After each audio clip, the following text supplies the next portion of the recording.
January 14th, 1993.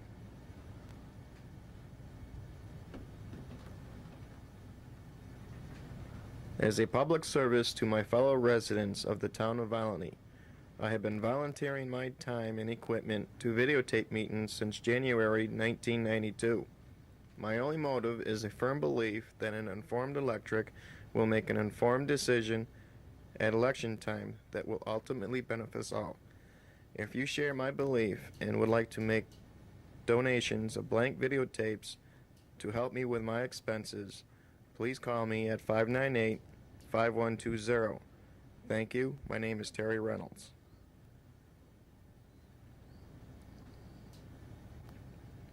All videotapes of the Town of Volney board meetings are available to rent free of charge to the public at Video World.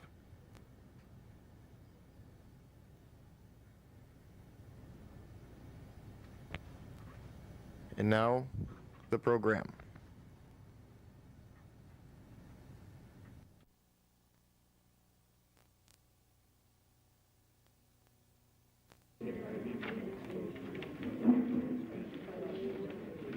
I'd like to call the meeting to order at 7 o'clock.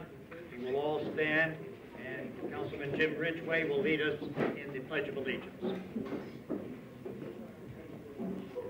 I pledge allegiance to the flag of the United States of America and to the republic for which it stands, one nation, under God, indivisible, with liberty and justice for all.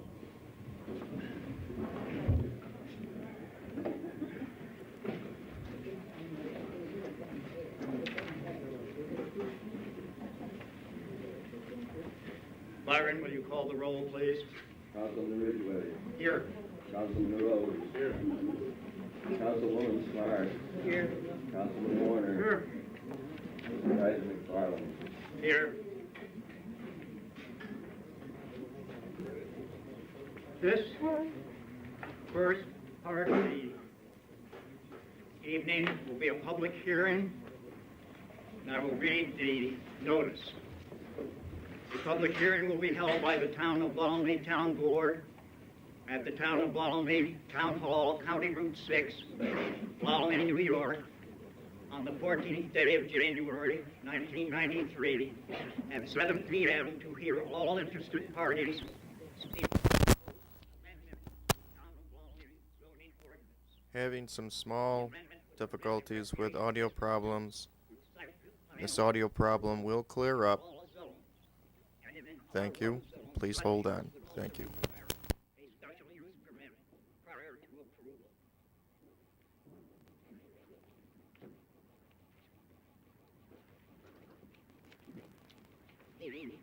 The resolution itself and the preamble is the last resolution, which is resolution number 9348.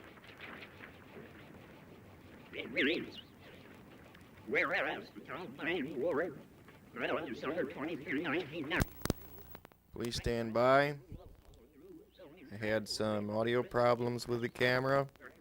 It will shortly clear up.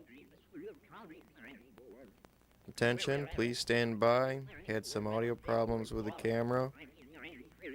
It will shortly clear up. Thank you.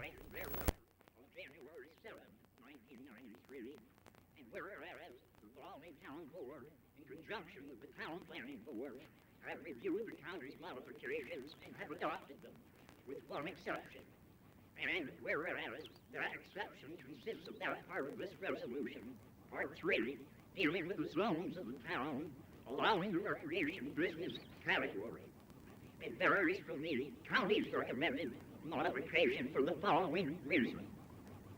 A complete review of the town's zoning ordinances is in process, and therefore that part may be modified relative to individual zones, with the possibility of the requirement of a special use permit in one or more zones. Therefore, move that the zoning ordinance of the town of Volney be amended as follows. 1. Attention, I had some small audio problem with the camera during time of recording. This is a problem with the camera. that has been primarily fixed. recreational in nature and Please provides stand by and bear with me. the community. Retail sales, The audio will shortly clear up. shall be permitted. Examples, golf balls for a golf course, tennis balls for a tennis court, arrows for an archery range. 3, unless subsequently modified, a recreation business shall be allowed in all zones of the town of Volney with planning board and site plan approval. 4, excessive light and noise shall not extend beyond the property boundary. 5, buffering standards consistent with the recreational use and the neighborhood will be mandated. 6, the scale of buildings shall be limited to a size comparable to and compatible with the size of the existing buildings in the area of the proposed use. 7, signage shall be consistent with its characteristics of signs for commercial development permitted in that specific zone. 8, specifically excluded from this category of recreation business would be campgrounds. 9, to become effective upon publication in the official town newspaper. I will now open it up to public comment or questions. Please stand by. Was experiencing some technical audio problems. The audio will shortly clear up. Thank you.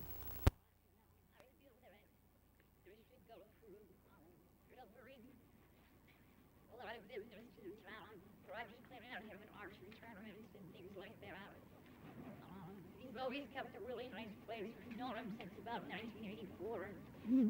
Everything's always well taken care of, and it's always the best. So, I feel that this would be a good thing.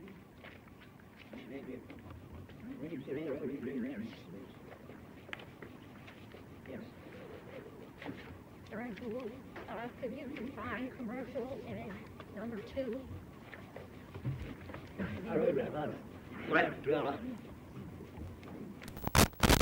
Please stand by. Was experiencing some technical audio problems with the camera during the time of recording. This will shortly clear up. Please stand by.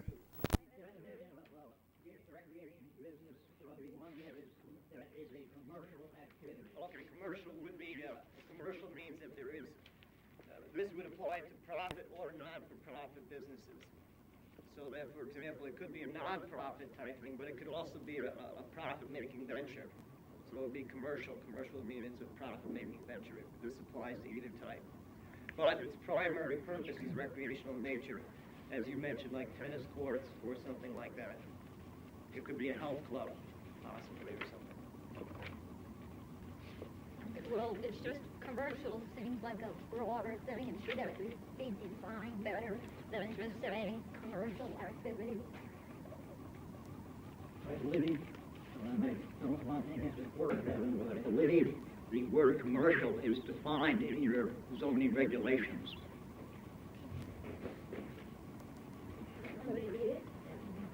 I don't have the zoning regulations with me. I think commercial, we're using a term, it's for a profit-making venture, a commercial business, commercial activity of one type or another. I think a necessity has to be somewhat broad. Let's see if it is in there. Commercial vehicle, commercial.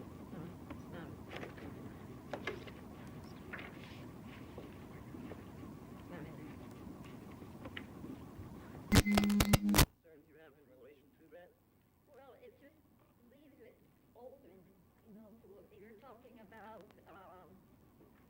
the recreation business, and then it says here to a commercial activity. So to me, there's a big difference between recreation business and commercial. Please stand by. Was experiencing some technical audio problems during the time of recording. Please stand by because the problem will clear up. Thank you. Volney is a primarily rural town. A lot of the town of Volney is residential in nature and is residentially zoned. We have a good portion of our town is zoned R1, which is the most restrictive zone we have. That zone technically would prohibit almost any business venture of any type outside of a home occupation. But if you go down through some of our R1 zoned areas, you know, you don't have streets that are 55-mile-per-hour streets. You could have some homes, and then maybe a farm, and then maybe some pre-existing businesses from years past. It may not be comparable to, let's say, an R1 zone in possibly Tully or Camillus or Cicero, where you tend to have streets with reduced speed limits that are pretty strictly residential, home after home after home. With that in mind, we felt that we needed a little bit of flexibility in this ordinance, plus the fact that we are living outside the city of Fulton. We feel that there's potential for recreational type organizations to come into our area. And these are passive organizations. By that we mean they're the type of businesses or non-commercial businesses, because it could be a country club or something like that, that if we do this properly and if the planning board does its job, will have little impact on the neighborhood as a whole. It is not our goal to change the neighborhood, and we tried to, I think the chairman did a very good job on this resolution, giving us the flexibility to watch that. But at the same time, we felt there needed to be some flexibility here in order for this town to grow in a way that the public wants. And I think the public in certain areas would like to have this flexibility. There's a lot of property, and there might be some instances where I know that when I grew up, my grandparents had a commercial tennis court right in their backyard. In their backyard, then there was a fence, and then there was a commercial tennis court, and they used to be able to walk to it and play. And we thought that this flexibility would be good. This lady here brought out a specific case, which came to us a couple months ago, which tended to point out this. There was a lot of public support for the building of an archery range in an R1 zone. That's not permitted in our zone. This would allow that, as well as other type of activities of the same type, whether commercial or non-commercial. And we felt that, I discussed this with Ed Marks today, and it's a very forward-thinking concept, I think. It's ahead of the game in a lot of cases. But at the same time, I want to stress that this is all subject to planning board approval. We're talking about specific types of businesses or non-profit organizations that are primarily recreational in nature. There's a lot of room here for the public to have input on a specific case. We are really concerned about lighting, noise, hours of operation, appearance. There's landscaping standards spelled out here. There's buffering spelled out. So it's something that we're approaching that we think the public wants, but at the same time, I think that particularly with the board here, they left a lot of room for us to control it very tightly, and listen to what the public has to say. The public is definitely against a specific type of activity of this type. You can stop it, believe me. If you have the public support, you can stop it. Thank you very much. I didn't take up so much time. Any other public comment? Yes, sir. It's a little story. I don't like commercial either. It just don't sound right. But my question is, how are you going to limit the noise to property line? The question is what? Excessive light and noise shall be not extend beyond property boundaries. How is that going to be done? Kevin, again? Well, we specifically met on this thing as well, and that's the problem is, you know, somebody will have to make that determination. And I think it's the public at a public hearing or the planning board itself when it reviews it, because obviously we can't afford to have specific light meters or specific noise meters. What is excessive?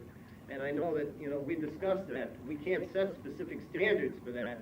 But on the same hand, I think that you would be, let's say a shooting range versus an archery range.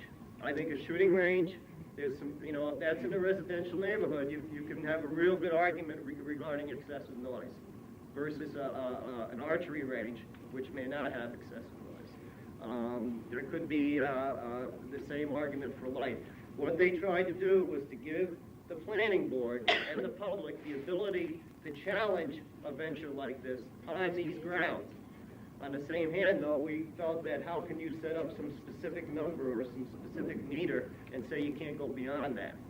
So there's flexibility in here, but we wanted to specifically say that this type of business or non-profit business can't give excessive noise and can't give excessive light. And you folks will probably be the ones who will make that determination at a public hearing on this, you know, at some point. Well, how is this going to be enforced? Well, something like this would have to go before a public hearing. And then we would vote to approve the... If does it go through, and how is it, if there is a threat to noise, how is it going to be enforced? Well, that would be the code enforcement officers. A lot of things. I went and marched around there last year, and one of the problems that they could see down in New York City was just a driving range for golf, and the cars going in and out. That's excessive noise, screeching and all that, so there's a lot of things that should be considered. Also, this wasn't, you know, it was just in the paper, it was just that they were going to have a zoning meeting. It didn't spell out just what it was. I think this place would be full if people knew more about this. I would like to comment that your implication that it would be full with people who were primarily against this. All right. We did have set up a public hearing for this purpose. It turned out it was not legally done. We did not put it in the paper in the proper manner. Did not let people know in a proper manner. But at that meeting that was canceled, how many showed up, Claudia? 30. And every single one of those people was in favor of it. And so there is a great deal of support for this measure. There is a great deal of interest in, as Kevin has said, we're breaking new ground, and it's important to this community that we have such ordinance on the books. Yes. Jean Conway from the zoning board, and I just wanted to say that in the resolution you mentioned special use permit. So there's another opportunity for to add some additional regulations, and I think, you know, if this is passed tonight, we'll get the opportunity to see how it goes. And then, as Mr. McFarland says, the zoning ordinance is in review at this point, and maybe then along the way some special use permit or some regulations that go along with a special use permit will be considered, thereby people also coming before the zoning board of appeals as well. So. Yes. Karen Gould, I'm for this, but what I don't want to have happen is for this to get read differently in years to come, and then people forget about what was said here tonight, and then it be taken wrong, and somebody else in a community in a certain area get hurt by this. And it's like the word commercial, that bothers me, because this amendment is for recreation business. I think that word should be changed. Just like Kevin said, profit-making ventures. I'm not sure whether you should say that, but commercial seems wrong to there. And then on number 5, where it says buffering standards, that's very vague. Maybe you should have standards that's for a commercial parking lot, where that's all spelled out. Where here, it's not spelled out. If somebody wants to put something in, and you've got the board in favor of it, and the neighborhood says no, we would like trees all around to help protect us, that it's kind of unsightly, and we want to protect our area, but the board is in favor of it, and the board then, you know, is going to pass it anyway, no matter what the people say. So I think that there should be a little more spelling out of things here instead of just leaving it kind of vague. Charlie Smart. I think that is answered quite well by number 5. Buffering standards consistent with the recreational use and the neighborhood will be mandated. That addresses the problem. If it should not fit a neighborhood, it's not to be allowed. Anything else, Kevin? I'll be glad to. As Gene said, we're in the process of going through this whole zoning matter right now, and I think that, as you know, the present plan was we try to be very responsive to you people's suggestions. We were in the case of some things that have come before us. We'll certainly look into this further and see if as time goes on we can develop, because we're as concerned as you are about ensuring that these things are buffering, they're for the good of the community. We're not out to try to do anything that's going to cause any harm. We're trying to move forward, and it is something we can look into as time goes on.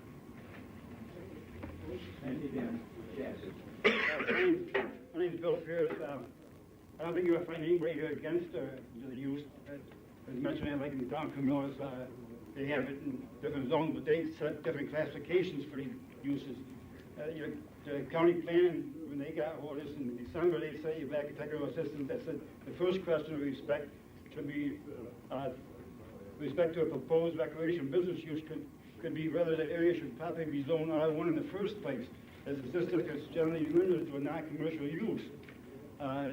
It'd be just easy to set up an R3 classification or R4 classification or whatever you want to call it, opposite, and let this be in this area and zone the land to that area, to that zone, and then what you're doing now by setting this precedent to have this in an R1 zone, even though you're going to have special use permits and site plan approval, if somebody decides to take it to court and you allow they be in one area, they had R1, and somebody else in another area had R1, and there might be $200,000 or $300,000 homes in that area, and they wouldn't want this in their neighborhood.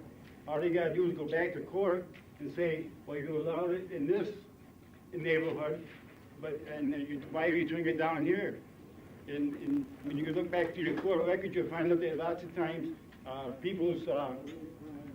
local people's comments don't mean nothing. When it gets up about into the appeal courts, they go by what the letter of law says, and not the public input.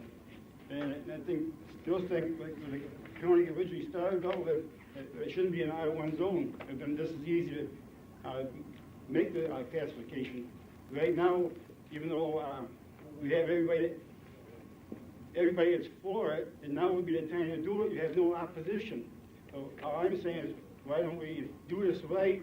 And like we say that we are in the business of updating zoning, right? If you do this for this one place here, why don't you put it on a temporary use until we get the zoning redone, where we probably could set the classification in a separate area, and then rezone these areas that want like that.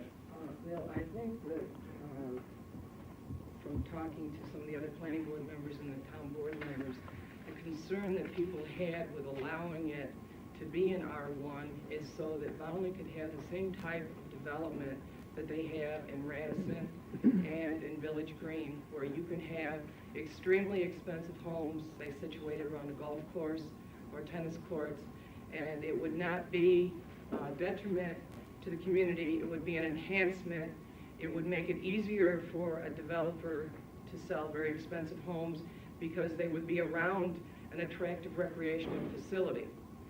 And there are some concerns. I thought it was a very good point when you brought up maybe the thing is a lot of these zones that we have R1 should not be that. And but I think it was obvious at the meeting, there's a lot of ideas out there, and I think it's probably going to take us 6 months for everybody to come up with a good consensus about the direction on renaming zones. And so since this does have a beneficial purpose even in an R1 zone, I think this is a good way to proceed. You're looking at short-term things, it's going to have long-term effects. When you keep talking at me with the golf courses, Radisson, and then this, when you get in a planned unit development, this is included with the state instead of zoning. And that can take care of in the process of planned unit development. This, we're talking about a whole different situation here. Here you're talking about R1 zone. And you're just don't think about a lot of trouble. Maybe it's favorable right at this present time, but a little while down the road, is going to create a lot of problems for the board. And we just sat in a public hearing last night where we see some problems that can develop that we're going to run into. You know, Like I say, you know, The town board budget says it's Jonathan and Lloyd, it doesn't work, it should be amended. it should be done right. When you had no opposition to trying to do it right when you had no opposition. Thank you. Any other comments? Yes. I believe, as worded, there is sufficient meetings here for the neighborhood that is against a recreational business use coming into the area to protest it, prevent it from happening.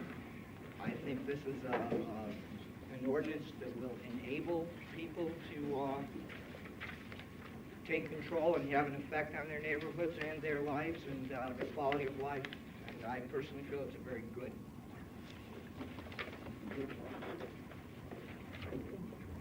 Any other questions or comments? Hearing none, I will entertain a motion for adjournment. I would move the public hearing be adjourned. Do I hear a second? Byron, poll the council. Councilman Ridgway. Aye. Councilman Rhodes. Aye. Councilwoman Smart. Aye. Councilman Warner. Aye.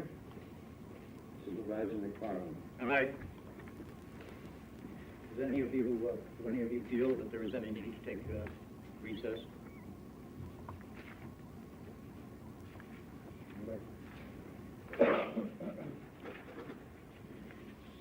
I would now like to call the regular meeting to order. Byron, would you have the minutes show that the same members of the council are in attendance? The first resolution is resolution number 37, and I will move that the minutes of the December 10, 1992 regular meeting, having been distributed, they be approved without reading. Do I hear a second? Second. Any additions or corrections? Byron, will you poll the council? Aye. Councilman Ridgway. David Byron. Councilman Rhodes. No. Councilwoman Smart. Aye. Councilman Warner. No, I still maintain that it wouldn't hurt to read the minutes once in a while. Supervisor McFarland. All right.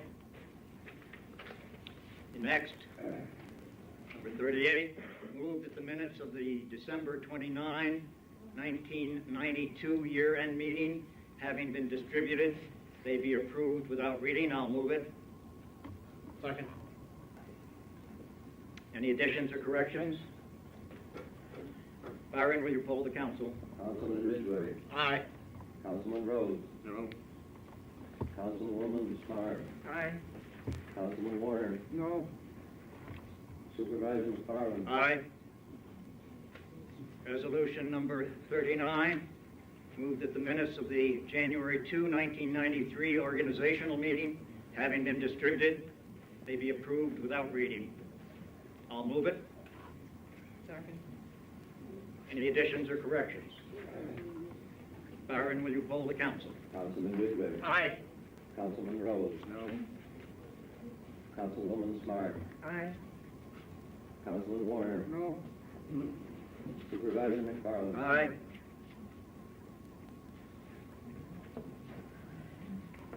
The next, number 40, I will move that vouchers numbers 1 through 21 in the amount of $34,956.38 in the general fund, and vouchers numbers 1 through 12 in the amount of $2,896.38 highway fund.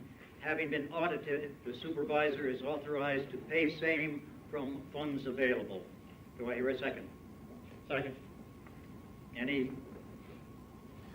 comments? Byron, will you poll the council? Councilman Ridgway. Aye. Councilman Rhodes. I only do the ones I signed, and I didn't sign a bill for $2,700 for assessment services. Says right down here that you didn't. You know, I'm making that statement. Councilman Smart. Aye. Councilman Warner. Aye for the bills that I signed, and I did not sign the one for assessment services, and I did not agree to hire the concern. Supervisor McFarland. Aye.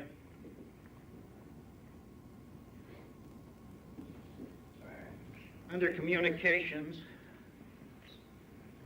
I had none, up until half an hour ago. Unfortunately, I just got one. You'll recognize that sort of thing. It's a summons with notice. It's from the Supreme Court, County of Oswego. It involves Marjorie C. McEwen individually and as a mother and legal guardian of Karina L. McEwen, an infant, and on her behalf. This is a result of an accident that occurred on Silk Road approximately a year ago. Is that correct? Does anybody know? 91 sometime, November, I believe. Okay. And it's a lawsuit in the amount of $2,500,000 to be referred to our attorney and the insurance company. That's the only correspondence you received, Mr. Butler? Yes. There was not a letter received in the middle of December from an attorney in Syracuse, a Jeffrey Scott. In what respect? With what respect? In respect to Diane Cole. There was, yes. He was asking for payroll. Asked, that was as far as I was concerned, was a form letter asking details of her employment.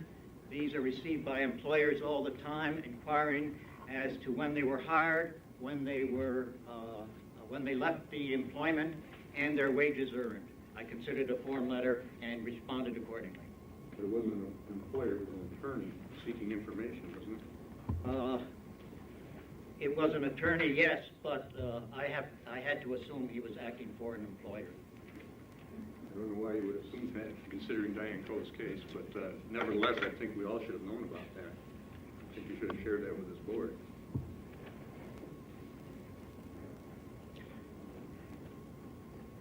Okay. Under committee reports, assessors. I don't see our head assessor, Faye Sanford, so Claudia, do you have a report? I don't have a written report from Assessment Services, but they have basically are at the tail end of the process, working with the state, making sure things are coded in correctly so that the impact statements can be prepared and come out the end of February.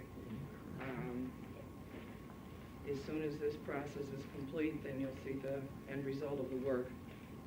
They're right at the end of the process. Thank you, Claudia. Planning Board, Kevin Conley.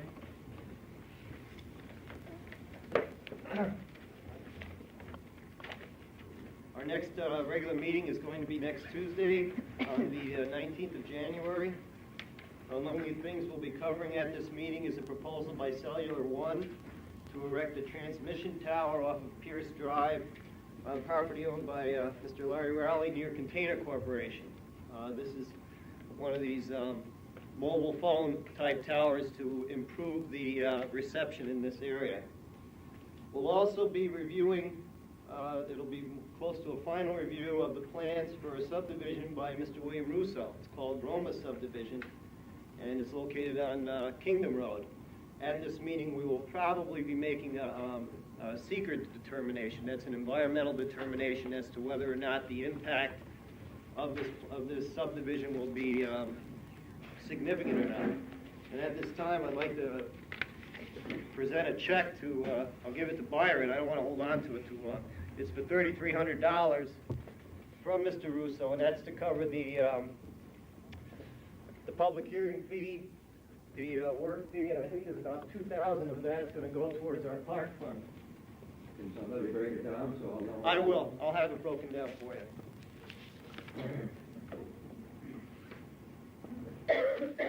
Finally, I got a call just a couple nights ago, and I don't have it written down here, but Will, representative of a local, maybe some of you folks know that, I guess there's a church in the stage of being erected in the town, and representatives of that church will be at the meeting next Tuesday also to review the plans, to review their plans for the church.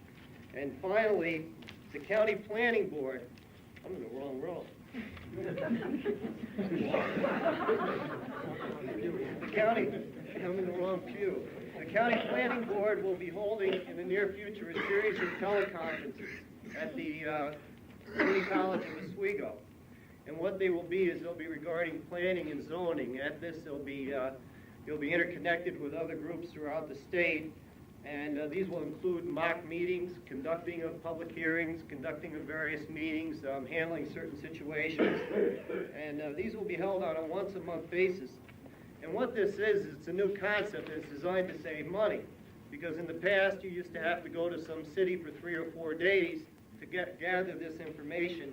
And through the teleconference system, we'll be able to just drive 10 miles and be fully involved in this meeting. So that'll be coming up soon, and I'll let the town board know. Maybe some members would be interested in attending one or two of these meetings.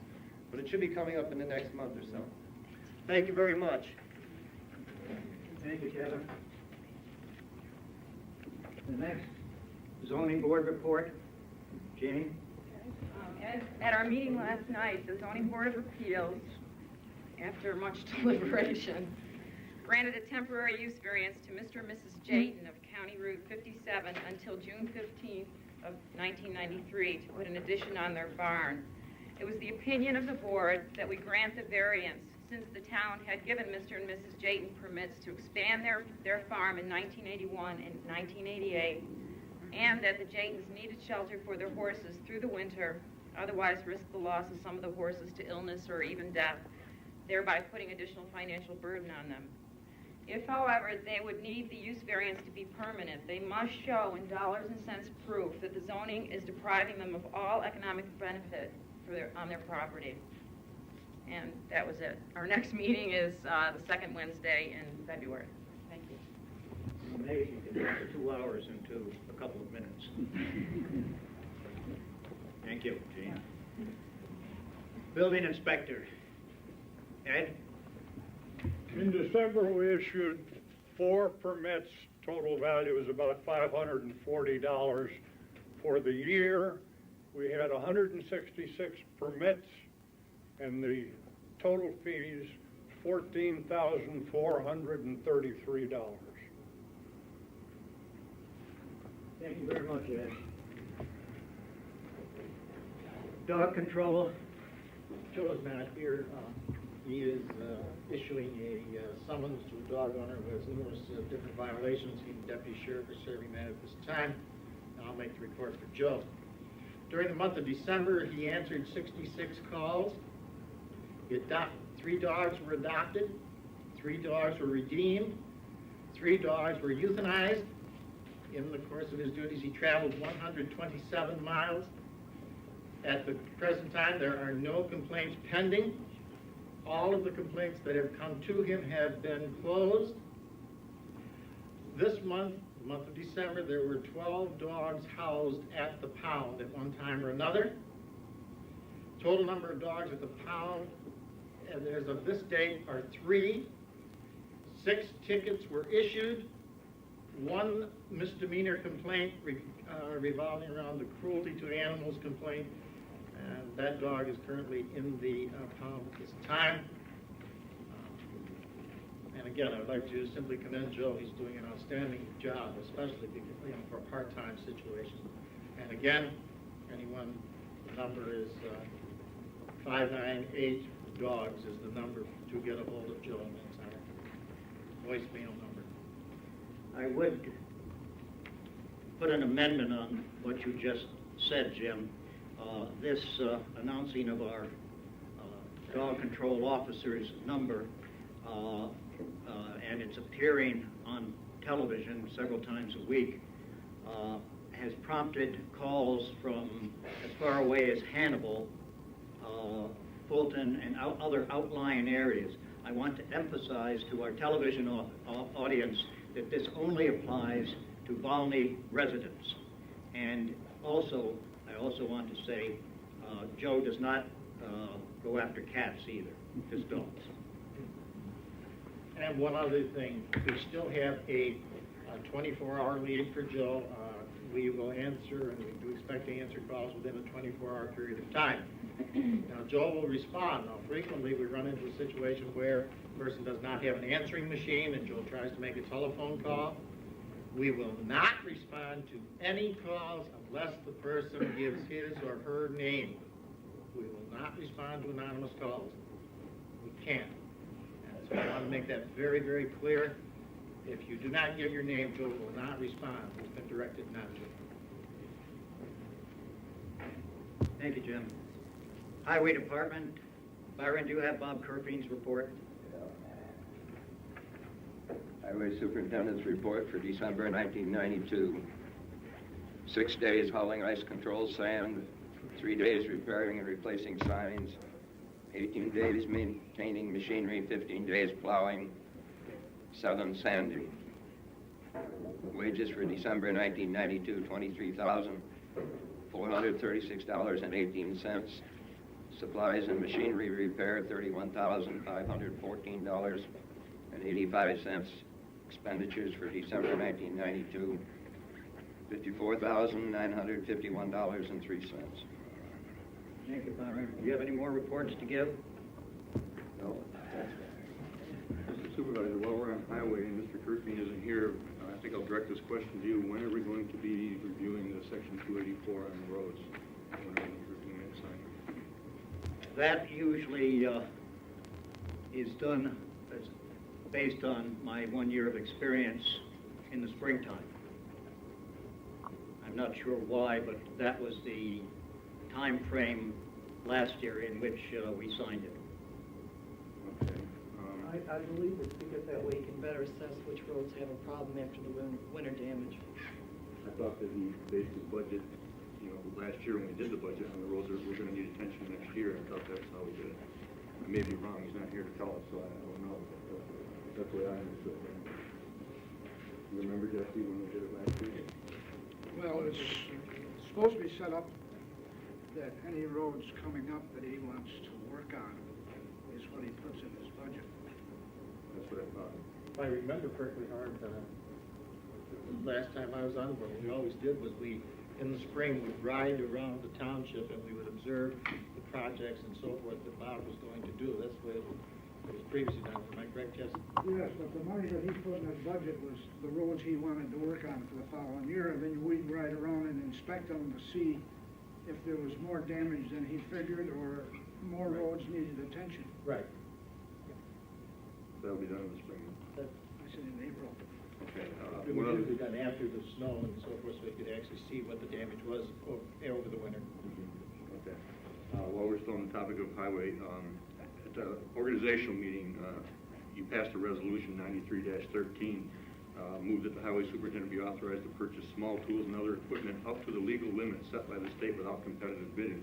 Now, I asked about that, questioned it, and you made the statement, Jim, that we can't supersede state guidelines. No, I did not say that. I don't believe. Now, I might have, but if I did, it was a it was a misstatement. Okay, well, just in case you didn't know, we can go lower than state. We just cannot go higher than state. We cannot go over it. Right. If I use the term supersede, it was incorrect usage on my part. Okay, and the state bid is $7,000, which I objected to because I thought that was a lot of money, especially when you've got down here small tools. That's a lot of money to spend on small tools.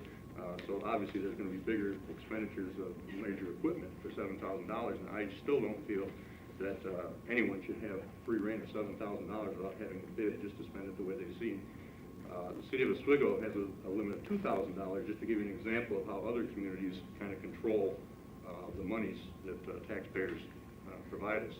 So I still think that should be reconsidered, and I'm not going to do it tonight, but I'd like you to think about it, and I may propose another amendment to that later on. I also wonder, too, if that $7,000 that is spoken of isn't in the aggregate and not in, as individual purchases. That's individual purchases? I'm not sure it says that.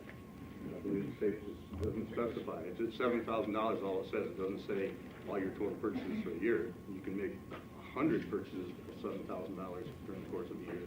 I think we do have a control over it in that we audit his bills every month, and I think some big flags would be raised if any small tool was sizable in nature and cost, and I know you would, and I would too. Certainly, but that's after the fact, and none of us here have the power to spend $7,000 without any of us, reviewing it and approving it, and I just don't think the highway superintendent should have that privilege either. That's all I have. Next, committee report, recreation. I did not get a report from Randy, and I don't see him. No report. I wanted to ask one thing for Randy. He called me, he tried to get a hold of you today, I guess, Jim, and couldn't get you, so he called me.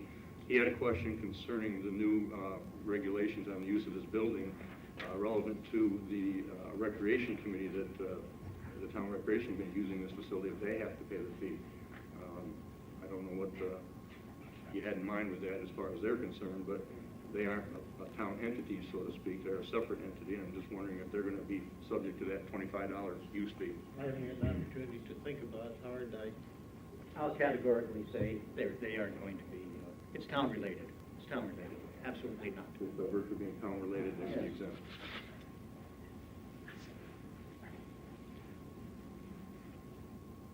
Any other committee reports?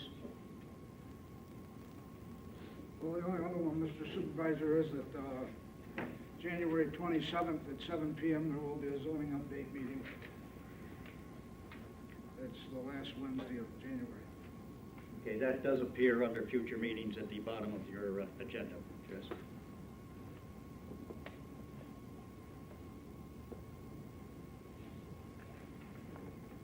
Any old business?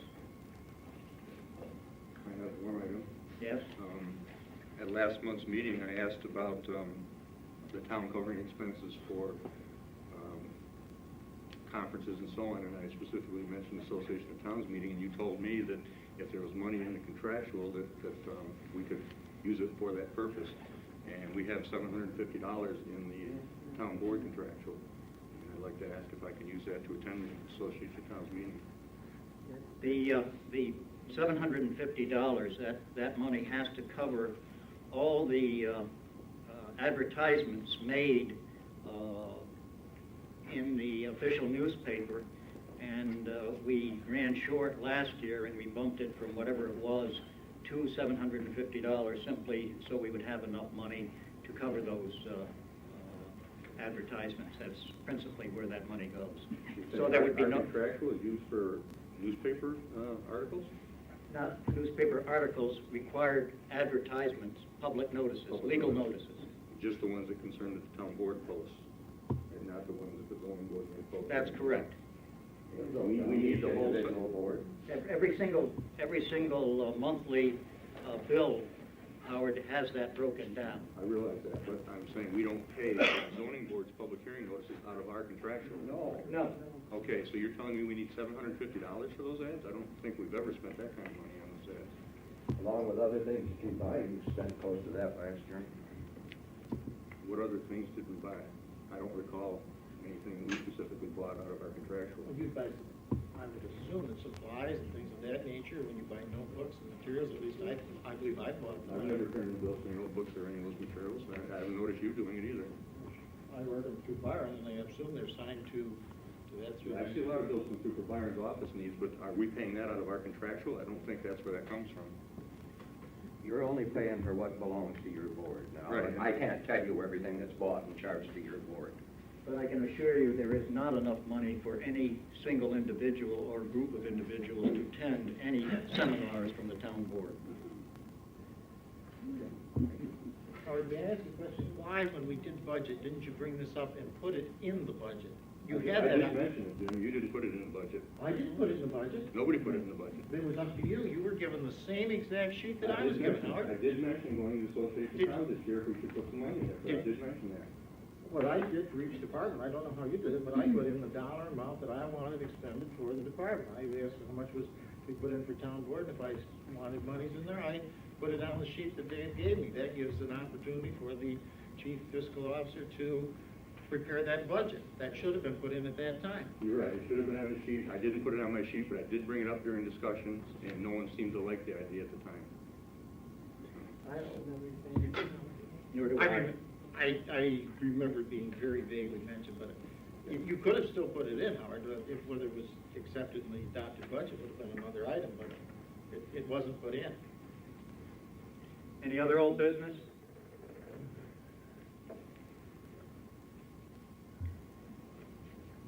I will entertain public comment on the resolutions only again, even though you're known to many of us, all of us don't know you, and will you please, when you rise, state your names. Any public comment on any of these resolutions? Yes. My name's Alan Chester. In reference to Resolution 93-41, the bottom there on the page one,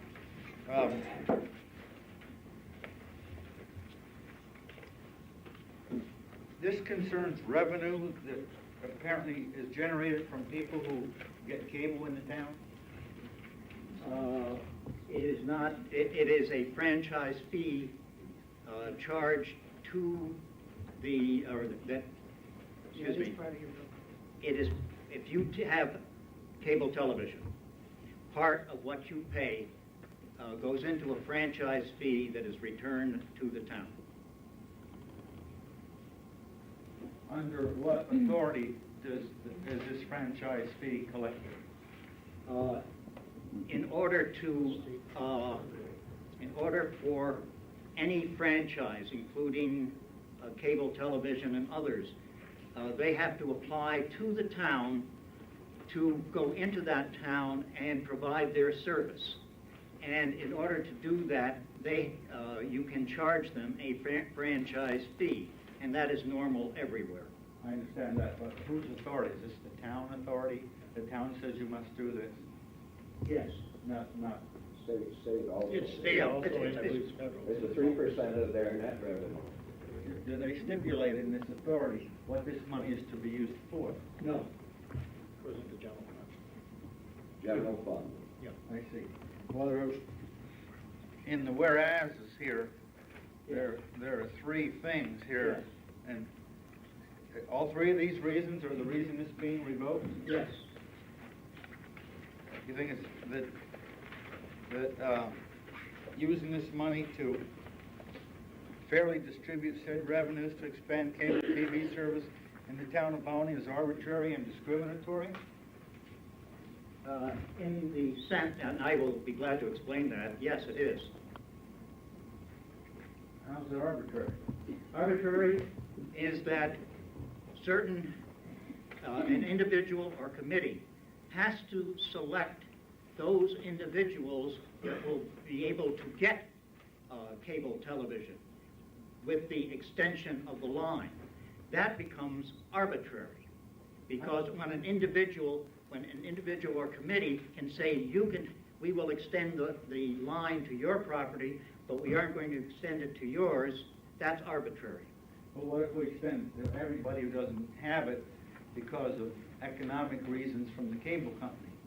Okay, I think you should be aware, Dr. Chestner, that in order to extend cable television, it costs the cable television company $10,000 per mile to extend it. I know. Now, you do know that. Well, How much, all right, the problem then becomes, in the year 1990, we collected in franchise fees, the year this was instigated, $4,000. That would allow us to extend the cable television line 0.4 of 1 mile. And to what group of people would you extend that to? That becomes very arbitrary. Then, to continue the discriminatory, you discriminate against all the people that you do not provide it to. That sounds like the same thing, okay. How about expend town funds that do not provide for the common good? You are spending, in the case of the first year, $4,000 for probably 3, 4, or 5 families. I think the town, it would be better served to put that money for the common good and not for 3 or 4 individual households.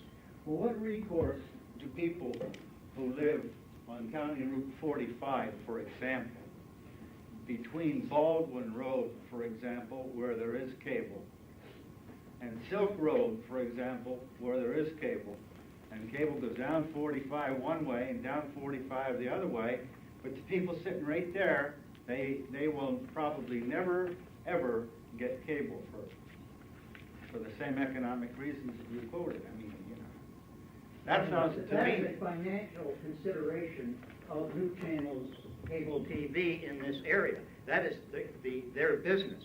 And it is, if it is monetarily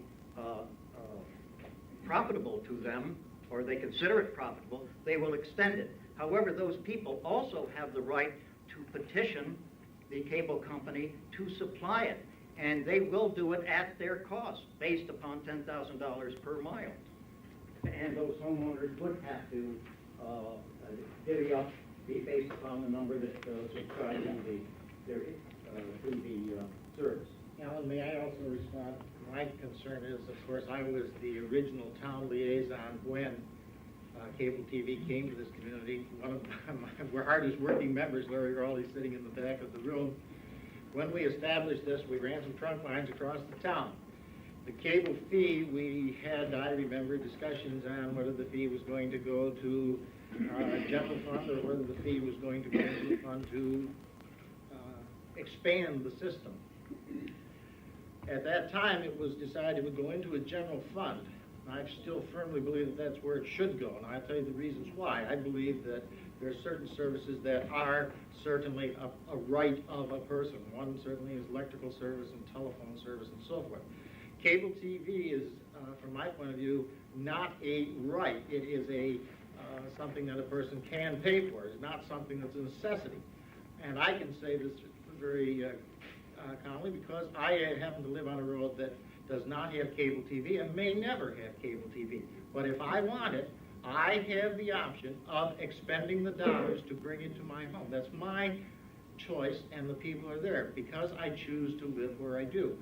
And it's not something that I feel is a responsibility of all the town taxpayers to pay for my cable TV. Those of you that have it paid for your own, you brought it in, you paid your money, and you have it. I don't feel that it's my responsibility to pay for yours, nor yours to pay for mine. And so I feel very strongly that it is arbitrary and discriminatory to put that money into that fund and not to put it into the general fund to lower everyone's taxes, yours included.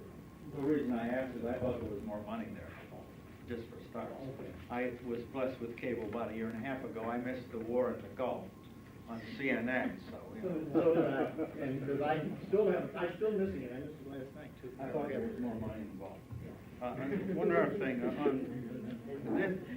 I may be off on a tangent here, but on resolution number 93-45, talking about the establishment of extension for Larry Rowley's Glen Water District, are we talking here about extending a water line farther into the Glen?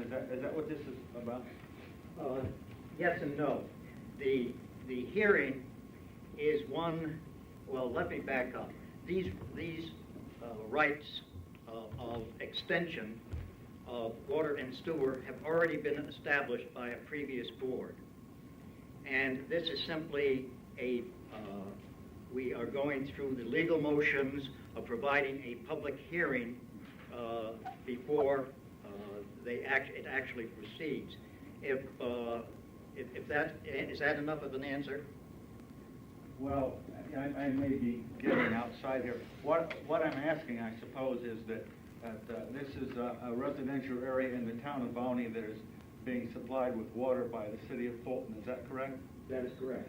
With no charge to the town of Volney. Is that correct? That is correct.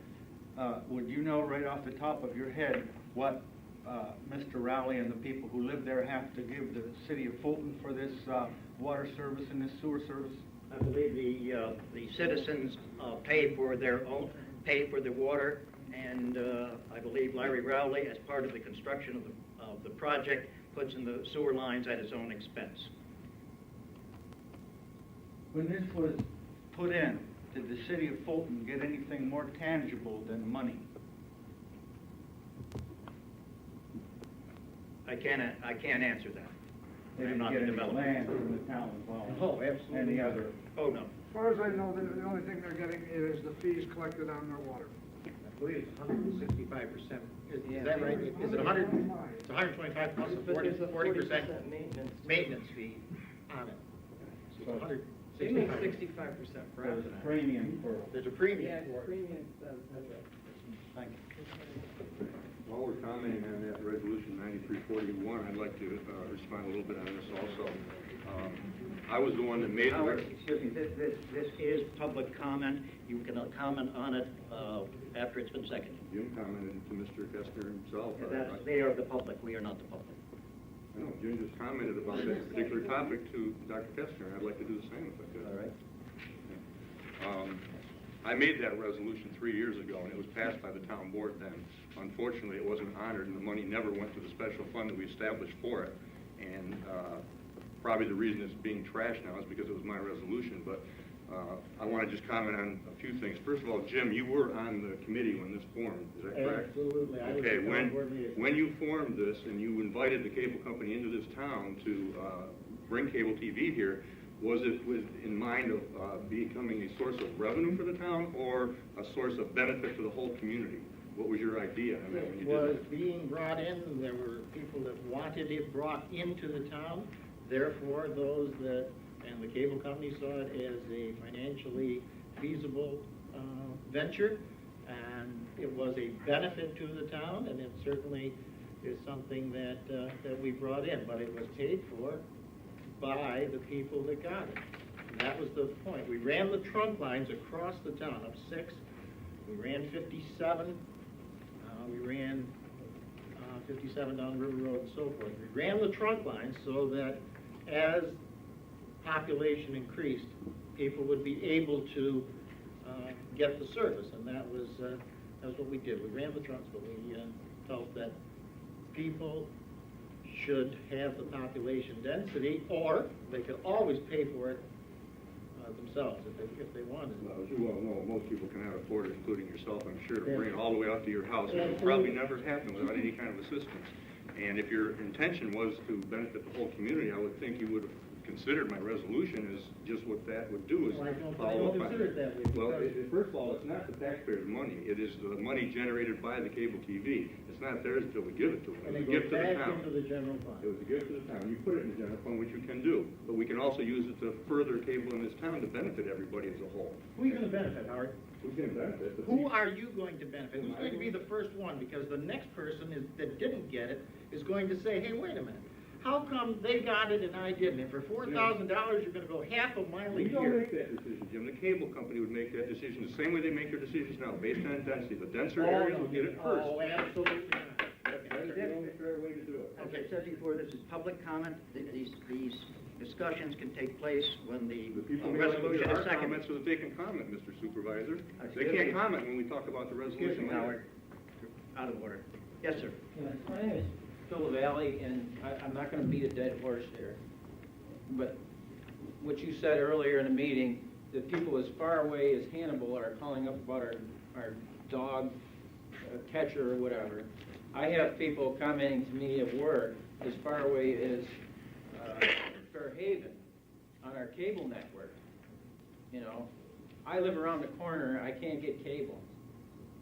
I'm one of those people that live on between Silk and Baldwin. I don't care. I could care less if I have cable. It's a shame I can't get it. But it just seems a little bit ludicrous to me that we sit here and we argue about things like this. I think it would be good if that money went, I don't care what it costs. I called the cable company. It's not $10,000 a mile. I don't know who you talk to. I got a quote of $1,000 a foot. I don't know how many feet per mile you think are in a mile, or how much that would, yeah, 5,280 feet, I know.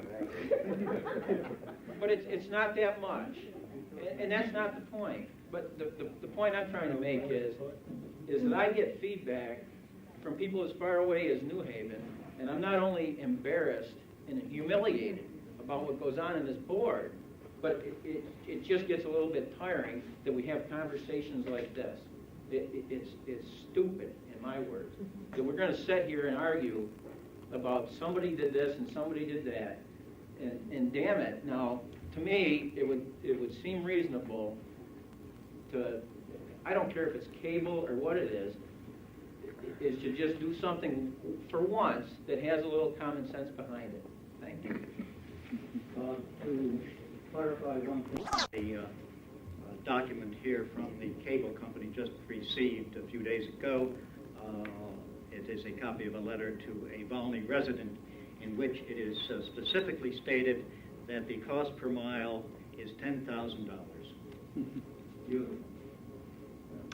Yes. My name is Maria Austin. I too would like to just comment on that resolution regarding cable TV. I was on the board and I voted for this resolution because the night that we had a group of people come in that were really concerned, they wanted the lines extended because they felt that they were being discriminated against because some people had cable TV like the Glen and 57 and Route 6 and other ones didn't. And we were trying to resolve this, and Rodney Moss come to that meeting, and one of the things that he suggested is taking the revenue money that we were getting from them to put into a fund to extend the lines, and not to pay for the entire extension. Obviously, that's not going to cover the cost. And what they suggested doing is like they do with a water district, getting a group of people to petition, come together, and use that money to offset the extension of the lines, not to pay for the entire coverage. If you get 30, 40 people in a group that come in here and want to extend the lines, I think that's what that money should be used for. And that was the solution to the problem at the time. Since that money has been collected, I don't know if there's been any extension of cable TV or not. Can anyone answer that? Yes. There has been, and that's been paid for by the people themselves that wanted it, by the cable company. The density was there, so the cable company expanded the roads. I think one was Flood Drive, one was Weller Road. Silk Road. Silk Because Road. it had only gone down just past Raleigh Road, and then they took it down past 45. It's down past 45. Is there a minimum amount that they have to have before they will extend? Let's say we have one. 23 people, no, there's no minimum rate, but there are 23 people per mile. I believe it is now, Jim. Well, but I believe it's 23 hard at no cost. They'll do it very, very reasonable with 18, but. Okay, so let's say 23 is the minimum, right? So let's say 18 people come in, they're lacking 5 people. Why can't you take that 3,000 to offset that cost to extend that? That was the purpose of it. So instead of them having to pay the 3,000 in themselves, you would take that fund, put that money, and give that to the people to extend that. How many households did you say you would want to use that money for? If they're lacking, like I said, you did a group of 23. You said you have to have 23 and there's no cost. Let's say 18 people come in and they're lacking the group to extend that. So why can't they take that? Or let's say there's 20 people that come in. For 3 houses, you take the $3,000 and extend the lines. The problem, and this is where it becomes very arbitrary, in that you will be spending thousands of dollars to help 3, 4, or 5 families. And that money should be for the welfare of the whole town, not for a few families. And that's where I feel it's very arbitrary. The whole town eventually will benefit the whole town. That's the whole purpose. That's right, they keep doing it until it helps everybody. And then everybody is treated fairly. Literally hundreds of miles, or not hundreds of miles, but many miles. It would be into the next century before cable could be run that far. I would also like to comment that you will probably see in a very few years that cable per se as a means of transmission of your programs will be a thing of the past. It will probably be done through discs, through microwave towers, and the reception through cable line will probably be a thing of the past. That's what I've been. And it'll probably be beyond that they'll have to extend it to people, and you'll be arguing about something new. But at the time, it seems feasible that you would take this money to extend these lines if you can, because there is people that are interested and want it. And that was the whole purpose of the motion, and just to revoke it for $3,000. I don't see how that's going to save much tax dollars money. I think you ought to reconsider revoking this motion. Yes. Just so everybody at home doesn't think that everybody here thinks we ought to spend that money to extend cable to 2 families, I'm dead against it. We didn't have it for several years. I wasn't willing to spend the money to do it. I wasn't willing to do it until it came down on its own, and I don't think that any money that I I pay or anyone else in the town should extend that to me or anyone else. I think the money is better served, the town's better served by having that money go into the general funds, which benefits each and every citizen of the town, not just a handful at any particular time. For raises, maybe? Any other public comment? Yes. If I could answer that comment, my name's Alan Kestner again. I worked hard to get cable out there. I mean, the neighbors built houses, which helped, but I was hounding Rod Moss all the time, saying, you know, when's cable coming? When's cable coming? The reason I wanted cable was not so I could watch CNN. Wasn't so I could watch Nickelodeon. It was so I could watch television. Now, to me, I was not brought up on television, so I'm not. I don't. But I would still argue that it's relatively essential. Not as essential as electricity necessarily, or natural gas. I don't have natural gas at my house either. But I got cable TV so I could watch television because I'm sitting in some dead spot. I cannot get channel 24 from Syracuse. I can get channel 3, 5, and 9. I put an antenna up, it blew down. We get 60-mile-an-hour winds out there, and it blew down. So I wouldn't quite put this in the category of a luxury. There are some people here who cannot get television reception with normal reception means, and it's a thorny problem. Any more? Just answer that specifically. 20 years ago, I spent $180 on a rooftop antenna with a rope to get 10 cable reception. Today, for under $1,500, you can buy a satellite dish, if just to get television as your goal. Anything else? Yes. And Barbara McEwen. I think Resolution 9347 is very fair, and I hope that the board sees fit to pass it. It came about primarily because of Bristol Hill Church. And Bristol Hill is a very small church and is trying to build a building program. And at their fundraisers, they only raised about $40, and if they have to pay $25, that leaves them $15, and I don't even know if you can buy a can of paint for that. So this amount here sounds very reasonable and doable for the Bristol Hill Church. And I hope the board finds it in their heart to pass it.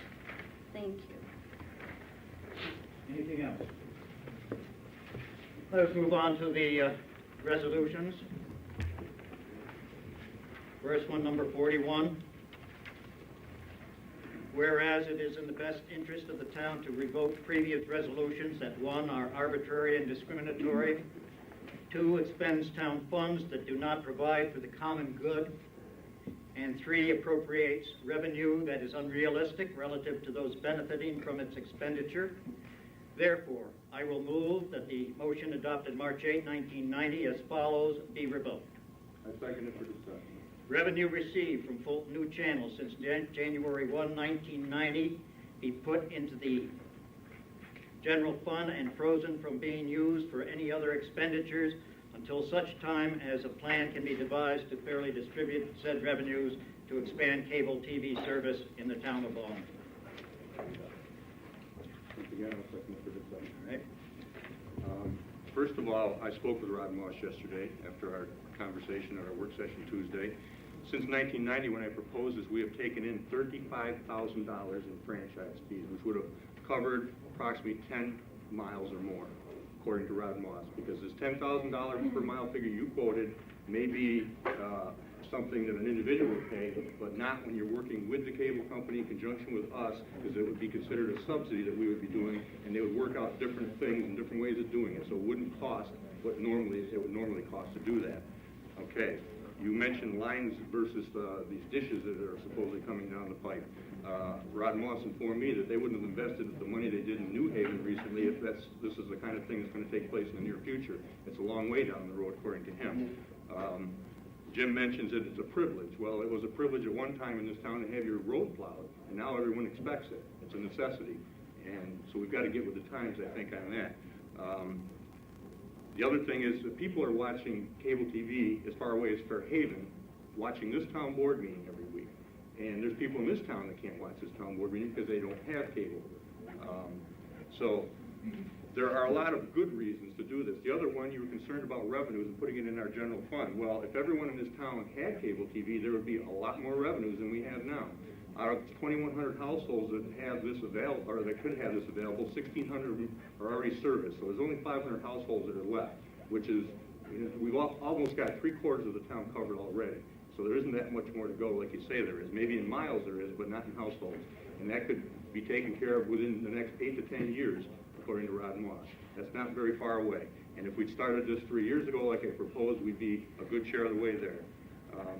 So I submit to you that we keep that resolution intact and do something about it. The only thing stopping it is political will. If you really feel, Jim, that you wanted to do this for the good of the community, then you would do it for the good of the community. Not just the ones that were lucky enough to live in densely populated areas that could get it readily and quickly, and forget about the ones that live too far out because they don't count.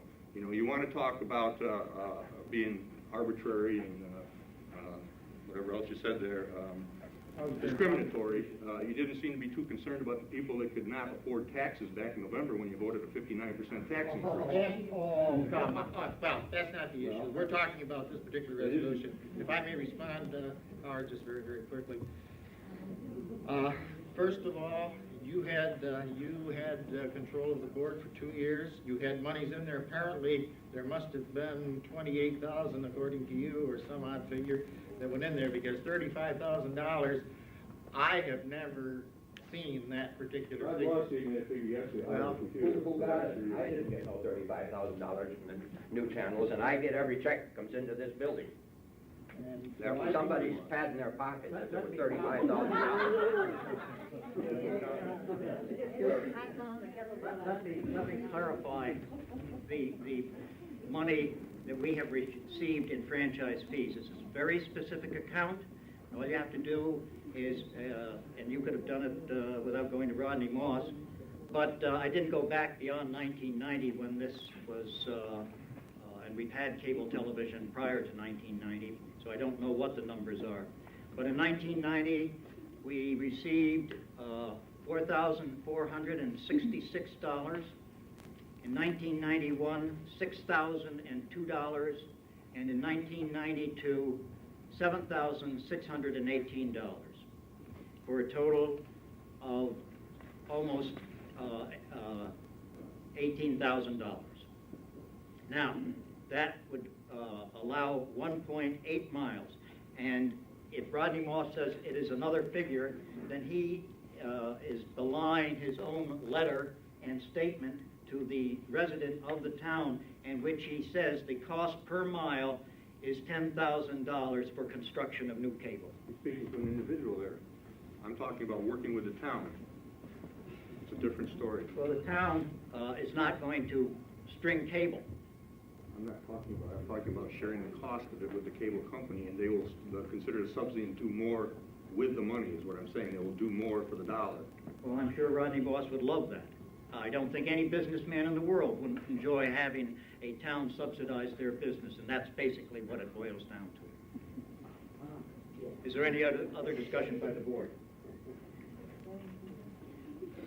Byron, will you poll the council? Councilman Ridgway. Aye. Councilman Rose. No.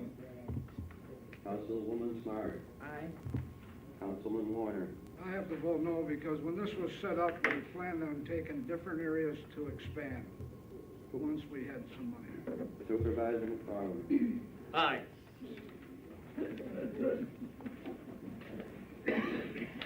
Resolution number 42. Whereas the town of Volney previously authorized $500 to fund its share of a 3-municipality pre-plan commissioned by the Fulton Area Partnership and conducted by East-West Planning and Development, and whereas the preliminary State of the Area report, as presented and discussed on December 16, 1992, recommends a detailed infrastructure study and a fiscal analysis be prepared, said services to be covered within their existing contract scope, that is, the $500 we have already spent to this East-West Associates. Now therefore, be it resolved that Volney Town Board, in conjunction with the town of Granby and the city of Fulton, having reviewed the study proposals, recommends proceeding within the existing contract scope and amount to seek financing for studies proposed. And I'll move it. Do I hear a second? Second. Any discussion? Byron, will you poll the council? Councilman Ridgway. Aye. Councilman Rose. I'll vote no because I didn't vote for the original proposal because we didn't have the money. I don't know where it came from, but still stay with Mark. Aye. Councilman Warner. I'll vote aye. Supervisor McFarland. Aye. The next resolution, number 43, it's a bond resolution of January 14, 1992, authorizing the issuance and sale of serial bonds of the town of Volney for the construction of a salt shed in the amount of $26,000. This must be read. I will read it very fast. Be it resolved this 14th day of January 1993 by the Town Board of the Town of Volney, Oswego County, New York, as follows. Section 1, the purpose for which the obligations authorized by this resolution are to be issued is the construction of a salt shed for the use of the Town of Volney. Section 2, the plan for financing the total cost of such purpose consists in the issuance of general obligation serial bonds of the said Town of Volney in the principal amount of $26,000, which bonds and such amounts are hereby authorized. Section 3, general obligation serial bonds of the said town, the principal amount of $26,000 are authorized to be issued for the purpose aforesaid pursuant to the provisions of the local finance law of the state of New York. Payment obligation shall commence on January 15, 1993 and continue until January 14, 1994. The remaining period of probable usefulness of such object or purpose is 3 years pursuant to Section 11, Subdivision A, subparagraph 35 of the local finance law. Section 4, the bonds herein authorized shall be of such terms, form, and content as the supervisor of the town of Volney shall prescribe, consistent, however, which the terms of this resolution and the provisions of the local finance law. Section 5, when said bonds shall have been duly sold, the same shall be delivered by the supervisor of the town of Volney to the purchaser upon payment by the purchaser of the purchase price, including accrued interest. Section 6, the full faith and credit of the said town of Volney are hereby irrevocably pledged to the payment of the principal of said bonds and interest thereon when due. Section 7, there has been provided in current funds prior to the issuance of bonds or bond anticipation notes a sum sufficient to pay at least 5% of the entire estimated cost of such object or purpose in accordance with Section 107 of the local finance law. Section 8, this resolution is intended as a renewal of a bond resolution of the town boards of the town of Volney dated January 9, 1992, which authorized issuance of serial bonds in the total amount of $52,000 with a 1-year maturity. Section 9, the resolution shall take place January 15, 1993. I'll move it. Second. Any discussion? Byron, will you poll the council? Councilman Ridgway. Aye. Councilman Rose. Aye. Councilwoman Smart. Aye. Councilman Warner. Aye. Supervisor McFarland. Aye. I'm very happy that this is the last year, and next year, and at this point in time, we will have paid it off, and we don't have to go through this again. And number 44, bond anticipation note resolution dated January 14, 1993 for issuance and sale of notes of the town of Volney, Oswego County, New York, in anticipation of the sale of $26,000 serial bonds for the construction of a salt shed. Whereas the town board of the town of Volney, Oswego County, New York, has heretofore and on the 14th day of January 1993 duly adopted a resolution authorizing the issuance of certain serial bonds in the amount of $26,000 for the purpose of covering the cost of the construction of a salt shed for the use of the town of Volney. Said resolution to become effective January 15, 1993. And whereas there are no bond anticipation notes outstanding which have been previously issued in anticipation of the sale of the aforesaid bonds, and whereas it has been determined that the best interests of the town of Volney will be served if bond anticipation notes be issued in anticipation of the sale of the aforesaid bonds. Now, therefore, be it resolved by the town board of the town of Volney, Oswego County, New York, as follows. 1, that in anticipation of the sale of serial bonds authorized to be issued in the aggregate principal amount of $26,000, said sale having been authorized to be issued by a bond resolution of this town board adopted January 14, 1993, entitled Bond Resolution of January 14, 1993, authorizing the issuance and sale of serial bonds of the town of Volney for the construction of a salt shed in the amount of $26,000. There are hereby authorized to be issued and sold bond anticipation notes of the town in the aggregate principal amount of not exceeding $26,000 for the purpose of raising funds for the cost of the construction of a salt shed for the said town. Such bond anticipation notes hereby authorized shall be renewal notes of bond anticipation notes previously authorized for the same purpose with a term of January 17, 1992 through January 17, 1993. Order that the town clerk shall cause to be printed a certified copy of this resolution/order at least once in the official newspaper of the town of Volney, the first publication thereof to be not less than 10 days nor more than 20 days before the date set for the hearing described herein, and the said town clerk is further ordered to cause a certified copy of said resolution/order to be published on the signboard of the town of Volney maintained pursuant to section 36 of the town law. Said posting be not... Wait up, back up on the page 4. I going? You skipped page 4. Ah! We have two resolutions We got two together. resolutions together. Sorry about that. Section... Good boy. Number 2. Oh, the supervisor. I slipped over. 2. Pardon me. That the supervisor of the town is hereby authorized to sell at a private sale the renewal bond anticipation notes herein authorized to be issued at the prevailing interest rate. Such notes may be sold and delivered at one time or from time to time, and if sold at different times, they shall be dated as of the respective dates of issue. Each of said notes shall mature not later than 1 year from the date of issue of the first note sold and delivered pursuant to the provisions of this resolution, subject to such right of redemption as may be provided by the local finance law. The denomination and all other terms, details, and contents of said notes, including provision for redemption, shall be determined by the supervisor of the town. That said bond anticipation note shall be signed by the supervisor and shall have the seal of the town affixed thereto and attested by the town clerk. That the full faith and credit of said town be and the same hereby are irrevocably pledged to the punctual payment of the principal of and interest on said notes as the same become due and payable. 5, that said bond anticipation notes are not issued in anticipation of bonds for an accessible improvement.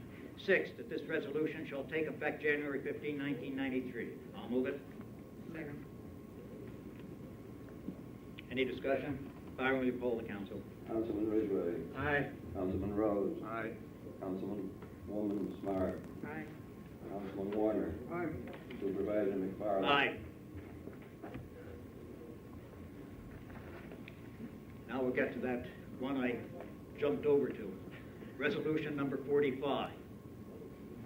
Whereas Larry E. Rowley has presented to the town board of the town of Volney a petition for the establishment of extension number 1 for the Glenwater District, and whereas said petition is made pursuant to Article 12 of the town law, and whereas Larry E. Rowley is the sole owner of taxable and assessed real property situate within the proposed extension number 1 for the Glenwater District, and whereas the real property within extension number 1 for the Glenwater District is wholly situate within the said town of Volney, and whereas the legal description of the real property within extension number 1 for the Glenwater District is more particularly described on Schedule A annexed hereto, and whereas the proposed cost of the town of Volney for the improvements specified in the petition and the cost of services to be provided by the town of Volney is none, now therefore be it resolved as follows, that the town board of the town of Volney accepts for filing with the town clerk the petition for establishment of extension number 1 of the Glenwater District in the town of Volney as presented by Larry E. Rowley. And be it further resolved that the town board shall meet in public session on February 11, 1993 at 7 p.m. at the Volney Town Hall to conduct a public hearing and consider said petition and hear all persons interested in the subject matter of said petition. And be it ordered that the town clerk shall cause to be printed a certified copy of this resolution/order at least once in the official paper of the town of Volney, the first publication thereof to be not less than 10 days nor more than 20 days before the date set for the hearing described herein, and the said town clerk is further ordered to cause a certified copy of said resolution/order to be published on the signboard of the town of Volney maintained pursuant to section 30, paren 6, paren of the town law. Said posting to be not less than 10 days nor more than 20 days before the designated for the public hearing as aforesaid, and be it further resolved that the aforesaid petition is made pursuant to Article 12 of the town law, and be it further resolved that this resolution/order is made pursuant to section 913 of the town law. I'll move it. Second. Any discussion? Byron, will you poll the council? Councilman Ridgway. Aye. Councilman Rose. Aye. Councilwoman Smart. Aye. Councilman Warner. Aye. Supervisor McFarland. Aye. Next, resolution number 46. whereas Larry E. Rowley has presented to the town board of the town of Volney a petition for the establishment of Glen 2 Sanitary Sewer District, and whereas said petition is made pursuant to Article 12 of the town law, and whereas Larry E. Rowley is the sole owner of taxable and assessed real property situated within the proposed Glen 2 Sanitary Sewer District, and whereas the real property within the Glen 2 Sanitary Sewer District is wholly situated within the said town of Volney, and whereas the legal description of the real property within the Glen 2 Sanitary Sewer District is more particularly described on Schedule A, Annexed Here 2, and whereas the proposed cost of the town of Volney for the improvement specified in the petition and the cost of services to be provided by the town of Volney is none, now therefore be it resolved as follows, that the town board of the town of Volney accepts for filing with the town clerk the petition for establishment of the Glen 2 Sanitary Sewer District in the town of Volney as presented by Larry E. Rowley. And be it further resolved that the town board shall meet in public session on February 11, 1993 at 7 p.m. at the Volney Town Hall to conduct a public hearing and consider said petition and hear all persons interested in the subject matter of said petition. And be it ordered that the town clerk shall cause to be published a certified copy of this resolution/order at least once in the official newspaper of the town of Volney. The first publication thereof to be not less than 10 days nor more than 20 days before the date set for the hearing described herein. And the said town clerk is further ordered to cause a certified copy of said resolution/order to be published on the signboard of the town of Volney, maintained pursuant to section 30(6) of the town law. Said posting to be not less than 10 days nor more than 20 days before the day designated for the public hearing as aforesaid. And be it further resolved that the aforesaid petition is made pursuant to Article 12 of the town law, and be it further resolved that this resolution/order is made pursuant to section 193 of the town law. I will move it. Any discussion? Byron, poll the council. Councilman Ridgway. Aye. Councilman Rose. Aye. Councilwoman Smyre. Aye. Councilman Warner. Aye. Supervisor McFarland. Aye. The next resolution was proposed by Howard Rose, and I will let him read it. Whereas it is the desire of the town board to continue to make available the facilities at the Volney Municipal Building to all not-for-profit persons, groups, and organizations, and whereas the Association of Towns Council and the State Controller's Counselors have stated that towns may make available their facilities to private parties so long as, 1, it is available to all on an equal basis, and 2, the adequate and fair compensation is received from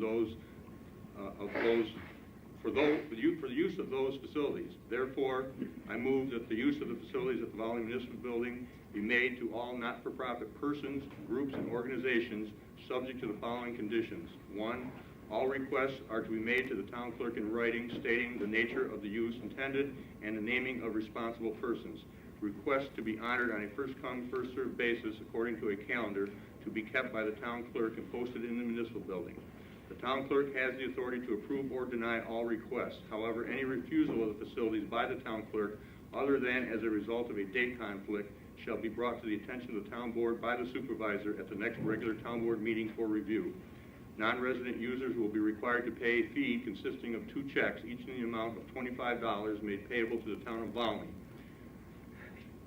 Shall accompany each request. The 1 check is the town's compensation for the use of the facilities. The second is refunded providing the facility is in the same physical condition relative to order and cleanliness. Any damage during the facility's use will be the responsibility of the parties using it. 3, resident users will be required to pay $1 per year user fee plus the refundable $25 deposit per use, which can be held for the year in case of multiple use requests. 4, all town-sponsored, local government-related functions are exempt from any fees. Other governments, county, state, and federal, and their agencies who request use for a purpose intended primarily for Volney residents will also be exempt from any fees. Other governments and their agencies requesting use for any other purposes are subject to town board review and may be subject to fees and deposits stated above. The above resolution supersedes all other resolutions and amendments on use of town facilities and is effective immediately upon an affirmative vote of the board. And before anyone if anyone's going to second this, I'd like to just explain quickly what I did here. This is essentially... Are you going to move it, Howard? I'll move it. I'll second For discussion. Okay. I'd just like to say that this is essentially the same resolution that was passed last month. I made some changes relevant to who can use it. Before, it was only addressing organizations. I changed it to read persons and groups, because I felt that we can't eliminate groups or individuals from using this town hall. I feel if someone wants to come in here and present something to the town on his own or her own, should have use of this town hall. And also groups shouldn't be excluded, so I changed that. The other thing was the fees involved. I was particularly concerned about the Boy Scouts who use this facility once a week, and $25 a week is going to pretty much eliminate them from using this building. And I think groups like that, or anybody in this town, a $1 user fee will comply with the requirements of the state as far as reasonable return on use of the building, and I consider that reasonable in the fact that we aren't trying to make a profit on this building. This is the people's building. They paid for it with their tax dollars, and I think they should be able to use it in a reasonable manner after review for any reasons not to allow it. So, anyone have any questions on that? I will comment on it. Your second paragraph, you made a quotation. I am assuming that that quotation is from Mr. Crawford's letter to me from the Association of Towns Council, and that you have made a very significant change in that quotation, as I told you the other night, Howard. That quotation states that towns make available their facilities to private parties so long as, etc. Now, through the word facilities. However, you did make one significant change in that quotation. You change organizations to parties. Now, private parties are individuals.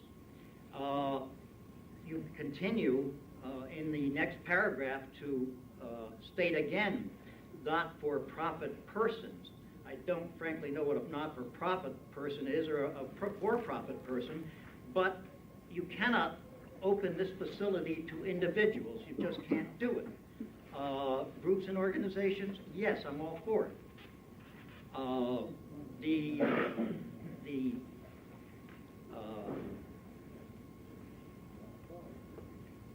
You skip down to point 3, resident users will be required to pay $1 per year user fee, plus the refundable $25 deposit per use.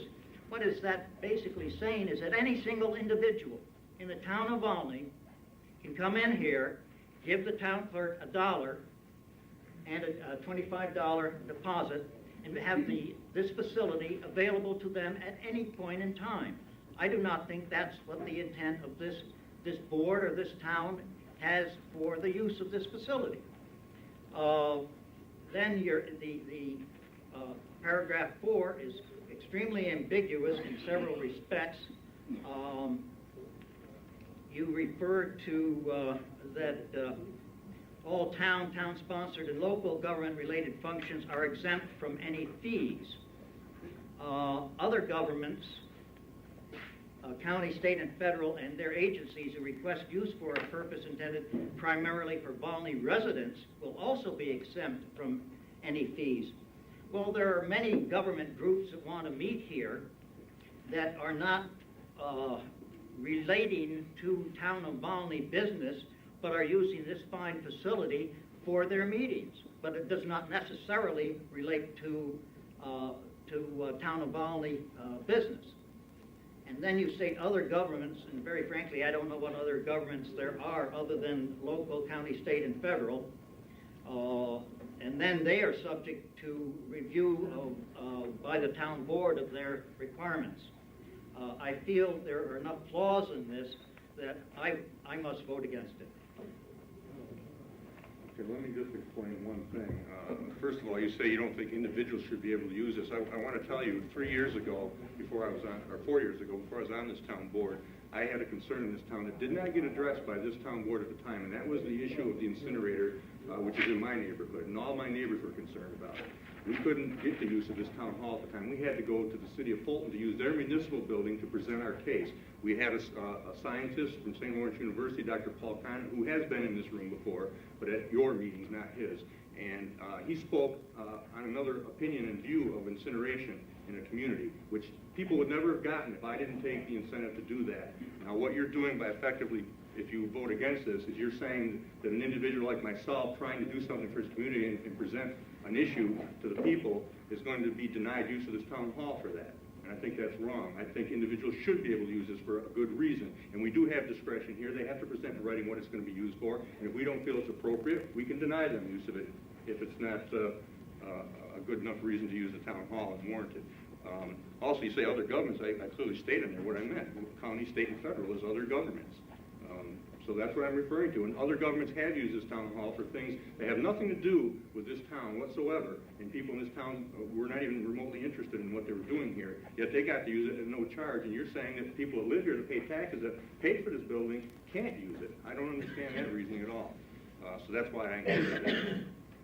So do what you will, but I think that our purpose is to serve the people of this community, and we've got a nice facility. I think they should be able to utilize it as much as they want, as long as it's within reason. And if you want to deny them that, that's your privilege. I'm not denying organizations. I'm just saying, Howard, that individuals can, according to this resolution, simply pay $1 and have the use of the facility anytime they want it. So you're saying people in a system, but individuals who pay taxes individually are going to be denied that use unless they're part of a system. Is that correct? Unless they represent an organization. Why do you have to represent anything? Why, if you're a taxpayer that paid for this building, why do you have to represent anybody to use this building? Because it opens it up to any individual. I don't care what individual, who they are, where they live in the town, or for whatever purpose they want to use it. They have the right to use it according to this resolution. And I just don't think that is correct. The way you've written this, they could have Satan worshipers, neo-Nazis, any kind of, really, the way you wrote this, Howard, baloney. The way you've written this, you said all persons. It doesn't have to be a recognized, not-for-profit group. It has to be approved, Claudia. I didn't say just blanket anybody, no questions asked. They have to be approved, You're going to get the town in a very awkward situation with being sued by different groups because why did you allow one and not the other? I don't think so. Well, I do. Any other discussion? David, will this impact at all of the cities or on the town's liability insurance, opening it up to more groups more often? I don't know what your blanket liability is, but I just wondered if you have coverage, adequate coverage. People wouldn't be here tonight if that was a concern, because you're here. I don't think we're going to be worried about our liability insurance because you're here, any more than we would if anyone else were here that was a citizen. This is a governmental meeting. We have a town board. We have a responsibility. Our policy doesn't say it only covers governmental meetings for use of this building, does it? I don't. I doubt it too. Any other discussion? Yes, Mr. Supervisor, Yes. can I say something? Yes. Up until 2 months ago, when this other resolution was passed, this municipal building has been used by a lot of organizations and by individuals upon request and issued by the town clerk, private people. And now we're saying people in the town would like to use it, and you're saying no. Up until 2 months ago, since the building has been open, upon request, anybody has been able to use this building. Jess, would you give me some examples, because I don't ever You recollect. have to go dig up the old calendar, Jim. I was up here before this last resolution. There was Saturday, there was some kind of a graduation party going on. I don't know who it was for. It was children that were home educated, programmed through the county. Right now listed on the calendar, there's CPR courses. Who's putting the CPR course on? It doesn't say The Red Cross is putting it on for county workers for Oswego County Opportunities. They've been doing it for years. See, I'm saying now, individuals. we're Jess. outside I need of individuals. government bodies. The Red Cross is putting it on. Excuse me, no, you're wrong. The Red Cross is putting it on for Oswego County Opportunities, which is a government funded agency. Then the county should have asked for the request. Which also has nothing to do with the town of Volney. It's Oswego County Opportunities. That is correct. Okay. So, in other words, outsiders can come in and use it for free, but residents have to pay. As long as it is connected with government and whatever level of government is government related. Yes. Howard, maybe I'm wrong, but I always understood that My hometown was Volney. My home county was Oswego, state New York, country of the United States. And I don't understand where, if you say it's not for use of Volney, well, I have a feeling that if I'm a part or a member of this county, then I'm involved there also. And if any of these organizations, I'm as a citizen of this country and state and town, then I feel that that covers it. And I believe that those agencies do affect me. You're also a citizen of the planet.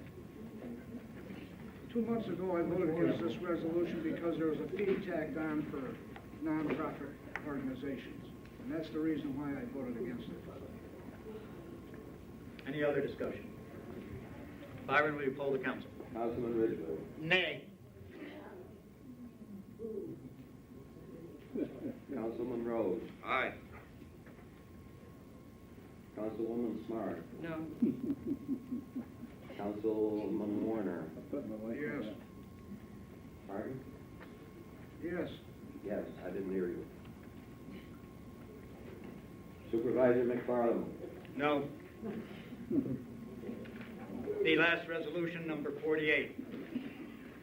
Whereas the town planning board met on December 23, 1992, and recommended approval of a new zoning category under business uses, recreation business, to the Oswego County Planning Board.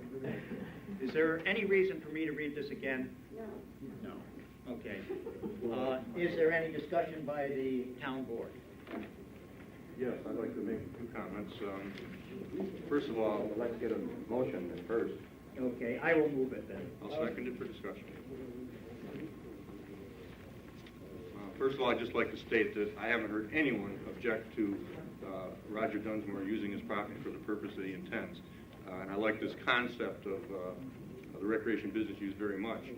But I still think it's too vague, and it leaves too much open to interpretation. And my concern there is not so much with our present planning board, because I think they're a very good planning board, and I'm sure they'll do the right thing. But that doesn't mean in the future we're going to have a planning board that will. And it leaves it open to too much flexibility, I think. I'd like to have Kevin's faith in public hearings catering to the people. As we witnessed last November, an overwhelmingly number of people here voiced their concern about a budget increase, and it just got this. So I don't share that same concern about public hearings serving the people all the time. Mr. Storing's comments on people knowing about it, and they might be here if they knew more about it. And I think you're right. I don't think it would be because they would be against Mr. Dunsmore. I think it would be because they were concerned about something going in their neighborhood, which may be residential R1, and not wanting it to happen and feeling that they wouldn't get any satisfaction from the town board, planning or zoning board in that regard, and that's why they would probably be here. So that's one thing. The other thing, Charlie Smart says it was addressed very well in here, number 5 on buffering standards, yet I don't know anywhere in zoning where it specifically tells what those buffering standards are. So this doesn't address anything as far as I'm concerned. Once again, it's flexible. They can make those standards whatever they want them to be. And this present town planning board, I think, would do the right thing, but I don't know about future planning boards, so I'm not sure that that's really going to cover it. Signage shall be consistent with the characteristics of signs for commercial development permitted in that specific zone. In an R1 sign, I believe the largest sign you could have is 2 square feet, 1 foot by 2 foot. That's a pretty small sign. And if you've got a commercial establishment there, that's not going to carry much weight as far as identifying the business that's in there. And as a matter of fact, the sign that's there now is bigger than that. And would that mean that would have to come down? I hope not. The other thing, scale of buildings shall be limited to a size comparable to and compatible with the size of existing buildings in the area of the proposed use. This building I think is going to be pretty good size, which probably isn't going to fit that description. And so it seems to me that this could go against Roger if we put that in there. And it could be challenged later on by someone that says that's a really big building and it doesn't fit this neighborhood. I have to agree with what Bill said, and also what Claudia said the other night about we do have the diversity of areas in this town that are definitely R1, and some that are a mixture of residential, commercial, industrial, agricultural, and I think that area is one of those because it does look agricultural, and it is residential. It's near the airport. It could be even industrial in time. I think this R3 thing that you mentioned, Claudia, is a better idea to address this situation. I think we could probably push it through quicker and protect the rest of the town from something that may not be in everyone's best interest in the future. So I'd just like you to consider those things too before you vote. Those are my concerns. I feel very comfortable with this right at the present time. We are leading the county in the formulation of a recreation business zone. We are redoing many of the zoning laws, and this will be something that we certainly can look at again within the next year. But to get something on the books to allow us to go forward, to allow our planning board to make these decisions, and to allow the planning board to cover some of these issues I believe that Howard brought up, but I wanted it vague. I didn't want to specifically tie in, because the more that you have an abundance of regulations, then the less flexibility a board has to grant a variance or to grant a change or to grant anything. The problem we ran into with the Dunsmore specifically was our regulations did not allow the flexibility that they wanted and that everyone in their area wanted. This gives that flexibility. I'm not saying that it would give carte blanche to those who wish to put anything in, because our planning boards and zoning board of appeals have that power and will be given adequate powers, I believe, under this resolution. And if it doesn't work, we can modify it. There's another point that I think you're not really considering. When I spoke to Scott Chatfield, who was an expert in zoning and planning, he felt that town boards were too timid about putting ordinances in when they felt that they had it worked as well as they could without having any experience with it, and that they might better put this ordinance on the books, and then by experience, if people are interpreting it a way in which it was not intended, then you amend the ordinance to cover that contingency, which was not obvious when you first wrote the ordinance. Unfortunately, most town boards and most towns are a little hesitant to get involved in the process because there's many steps to it. However, I feel that's something that we as a board should be willing to do for the people of the town, is to take the time when an ordinance isn't fitting what the true needs of the community are, to jump in and spend that time and make it what it should be, so that it does meet the original criteria that we were after. And I feel that this is a very good start. If it turns out that there are ways in which there could be interpretations from a planning board that are different from our original intention, then the town board should jump immediately and look into addressing those areas of the ordinance if there's a problem. That may be after something don't happen. It'll be too late for that particular case if we wait till it happens to change the amendment. Well, Howard, we went through this and we had I think, very nice workshop with the entire town board and the entire planning board, the chairman of the zoning board, and the building inspector, and this was what we came up that was something that the majority of the group felt was very workable. And I really think that a lot of thought has been put into this by a lot of people, and including legal advice and the county, and I think this is a very good place to start. If it needs to be revised later, we can always do that. Thank you. Any other comments relative to this resolution? Hearing none, Byron, will you poll the council? Councilman Goodman. Aye. Councilman Rose. I'm going to abstain. Councilwoman Smart. Aye. Councilman Warner. Aye. Supervisor McFarland. Aye.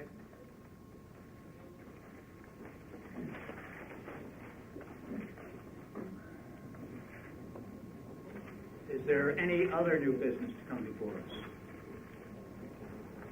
Does anybody have anything? Yeah, one thing. I was in here the other night, and the temperature in this room was 80 degrees, and nobody was here. Why do we have the heat cranked up so high at night when no one's here? That's not the first time I've noticed that happening. Why do we? Because probably the senior citizens turned it up when they come in for their dinner, and I didn't come turn it down. It wasn't Wednesday night. And that's well, they were here last Wednesday.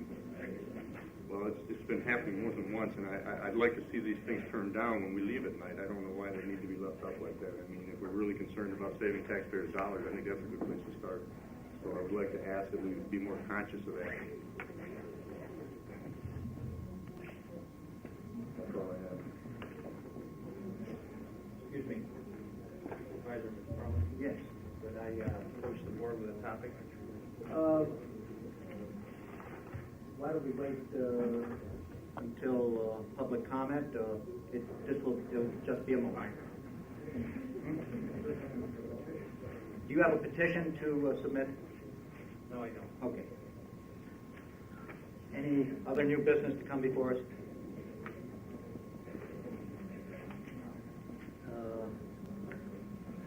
Public comment? We're at that point in the meeting where somebody has some public comment. Yes. My name is Alan Kessner. Is Reverend Hinman here tonight? I'm going to be arrogant enough to think that I can speak on his behalf in regard to this fee for a meeting here. First of all, I would think that he would counsel you to try to reason together because there must be some compromise here. The main thrust of Howard's resolution seems to be lowering the fee, not necessarily open. There's really two issues here, lowering the fee and opening it up to individuals. And as far as this being used for Satan worshipers, was that the phrase you used? You sounded half serious, but I would bet you $1 if there are any Satan worshipers in Fulton that they're organized. Are they an official not-for-profit group? I would imagine there are people, there are covens who have taxes. You may think I'm kidding. I'm not kidding. I think there are covens who have not tax-exempt tax numbers with the federal government. They're legal in England. There are witches over there. There are good witches over there, though. But you should try to. There must be something in between here, between the one and the other. Another thing is that I just don't understand how you come up with some of these resolutions that you think that you're bending to the will of the people, because this is not all of Volney here, but there are a few people here tonight, and I bet you if you run these resolutions by this group here, there would be two of them that would be reversed. Two of them would be reversed. And it would seem to me that when we get up here and comment on resolutions that you've already got your mind made up. And no matter what we say, no matter how the people of Volney feel, it doesn't seem to make much difference to you. My name is Clarence Hawksley. I've been a resident of the town of Volney some 40 years. I know it's been passed, the resolution 9342, regards to that money we paid for that study with the city of Fulton and Granby. And it bothers me, I should have said before, down there it says, now therefore it be resolved, the Volney Town Board in conjunction with the town of Granby, city of Fulton, having reviewed the study proposal, recommends proceeding. That means proceeding beyond the $500. No, it doesn't. Oh. Yeah, but down it says seeking financing for the studies. Now, if what I read in the paper is true, they're talking somewhere in between $50,000 and $75,000 for an extended study of what we can do for the city of Fulton. And I had a letter in a paper a while back to a lady in the city of Fulton, Mrs. Marbito, and I thought it came from her, but apparently it came from somebody else, that they were talking about annexing some of the property in town of Volney. And they said, no, that isn't true. And she said, your supervisor said, no, that isn't true. And then we went on to talk of what we can give to the city of Fulton, the town of Granby can give the city of Fulton, and what they can give to us. And nowhere What I read so far has been mumble jumble. They don't explain what they would like to receive from us. Can you explain anything? You've been in on those studies. Okay, the thing is, the way it is set up right now is that the municipal boards are not really part of the Fulton Area Partnership.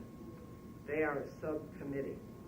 I have never, other than at the general meeting that everybody went to, been to an actual, real Fulton Area Partnership meeting. I have only been to a couple committee meetings that were only for the municipal people to be at. That is one of the things that I think needs to change if this is ever going to amount to anything, is that the Fulton Area Partnership has to have more input from the local municipalities, or else all of their work will be for nothing, because they can get a lot of plans and they spend a lot of time and a lot of energy and they present it to us and we all go, what? I don't want this. They need to know what we're thinking, or else their work is a waste of time. I really think what it should be is that the representatives from the city of Fulton, Jim Myers and the other gentleman that's on there, the two representatives from Granby, and Dave and myself should be at the regular Fulton Area Partnership meetings. Then we can be giving them an idea of how we think our boards would react to different proposals. Bring those proposals back to the board so we can all discuss it. If it seems that the discussion's getting into areas that we have no idea of what all of the members of the board would think, say, wait a minute, we better just hold a meeting and include everybody, that this is something that cannot be done by committee at this time. I think that it needs to have more involvement, or else it's going to be just a lot of meetings. I've met some nice people. That looks good, but, you know, if we're going to really accomplish anything besides meeting nice people, I think we need to have more direct involvement. The FAP and East-West Associates, what they are seeking is not more money, but they are under the total amount that we gave them between the city and the two towns. They want to proceed and investigate the possible sources of funding. And there are grants out there to allow greater study. And there's a young lady behind you, Carol. Would you care to comment a little bit on that? What they are seeking to do to round out that investigation? This is they're looking, David, identify who you are. Carol Rutledge, City of Fulton Community Development Agency. We are trying to access some funding to do these kinds of studies, to do an infrastructure study, to do a fiscal management study.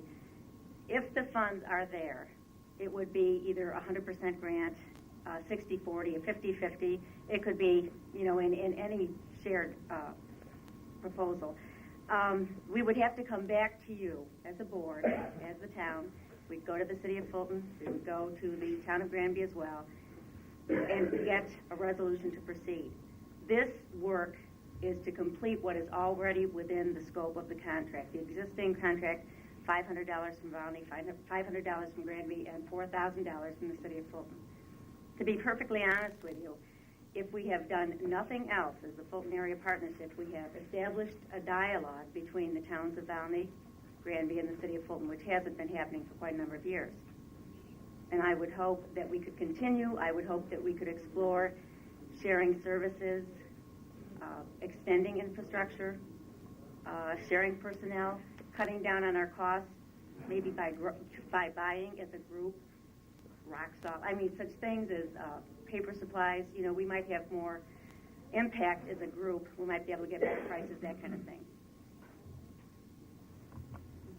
Thank you, Carol. Yes. I have a question. You said that you're not allowed to go to these meetings. We contributed $500 to this Fulton Area Partnership, and Dave, you appointed Claudia. Am I to understand that you are not a part of these meetings? No, it's just a separate committee on this report. That's all it was.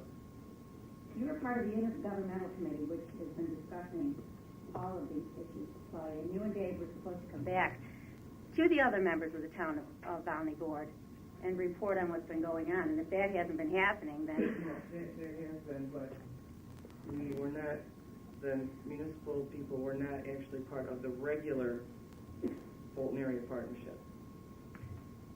David is. David's on both. David, did you go to both meetings? Yes. I haven't heard a report from you every month regarding this Fulton area partnership. You have heard reports when I've attended the meeting. Can you tell us what we got so far from $500 we got invested? I guess I don't understand what we've got out of this, because I haven't heard much. So we gave $500 to the Fulton area partnership. What did we get out of it? Anything yet? You've got a preliminary study that's been done that addressed 4 issues primarily. Housing issues, which are within the 3 municipality areas that they might have common interest in, or might have common problems. Economic development issues, infrastructure, and fiscal management. When the preliminary proposal came back down, it was sent to all the board members. Am I right, Howard? You got the preliminary proposal. You were then offered the opportunity to comment, to address each issue, to tell maybe where you would like to go into further depth. Out of those issues, quite frankly, infrastructure and fiscal management were the only items that there was a majority of interest in. And that's why we are pursuing further, to see if there is common ground within the 3 areas. I know there seems to be an awful lot of suspicion. This is something that the city of Fulton is trying to cram down both Volney and Granby's throat, and it's not that way. It's the way of the future. You find the state of New York doing it with the school systems, trying to get cooperative effort in an attempt to save money, share personnel. Well, you have to understand the suspicion. I'm sure everyone has. Oh, I do understand, because it's the suspicion is that you want land. You want us to give you land and trade for services. That's no secret. That's on the suspicion. And I was involved in the first meeting, and that was the first thing that was said. They want to trade for land for services. That's no secret. Now you're saying that's not part of it? I'll tell you it has been discussed. I'm not saying that's the main focus, because that isn't one of the things that we're addressing at this point. If it was discussed preliminarily, apparently it isn't an issue that everyone shares in equally. So there are other ways to share other than annexing land, and I'll be perfectly frank with you. There are municipal agreements that we could, for example, if the county of Oswego at their industrial park at the airport wanted to expand, really get some economic development going out there, they wanted water and sewer from the city of Fulton. It's located in the town of Volney. It's the county of Oswego. It would probably be the city of Fulton who would provide the services, and I would say that we would all share with the expense, with the benefits, maybe some tax breaks and things like that, without necessarily any land ever having to transfer.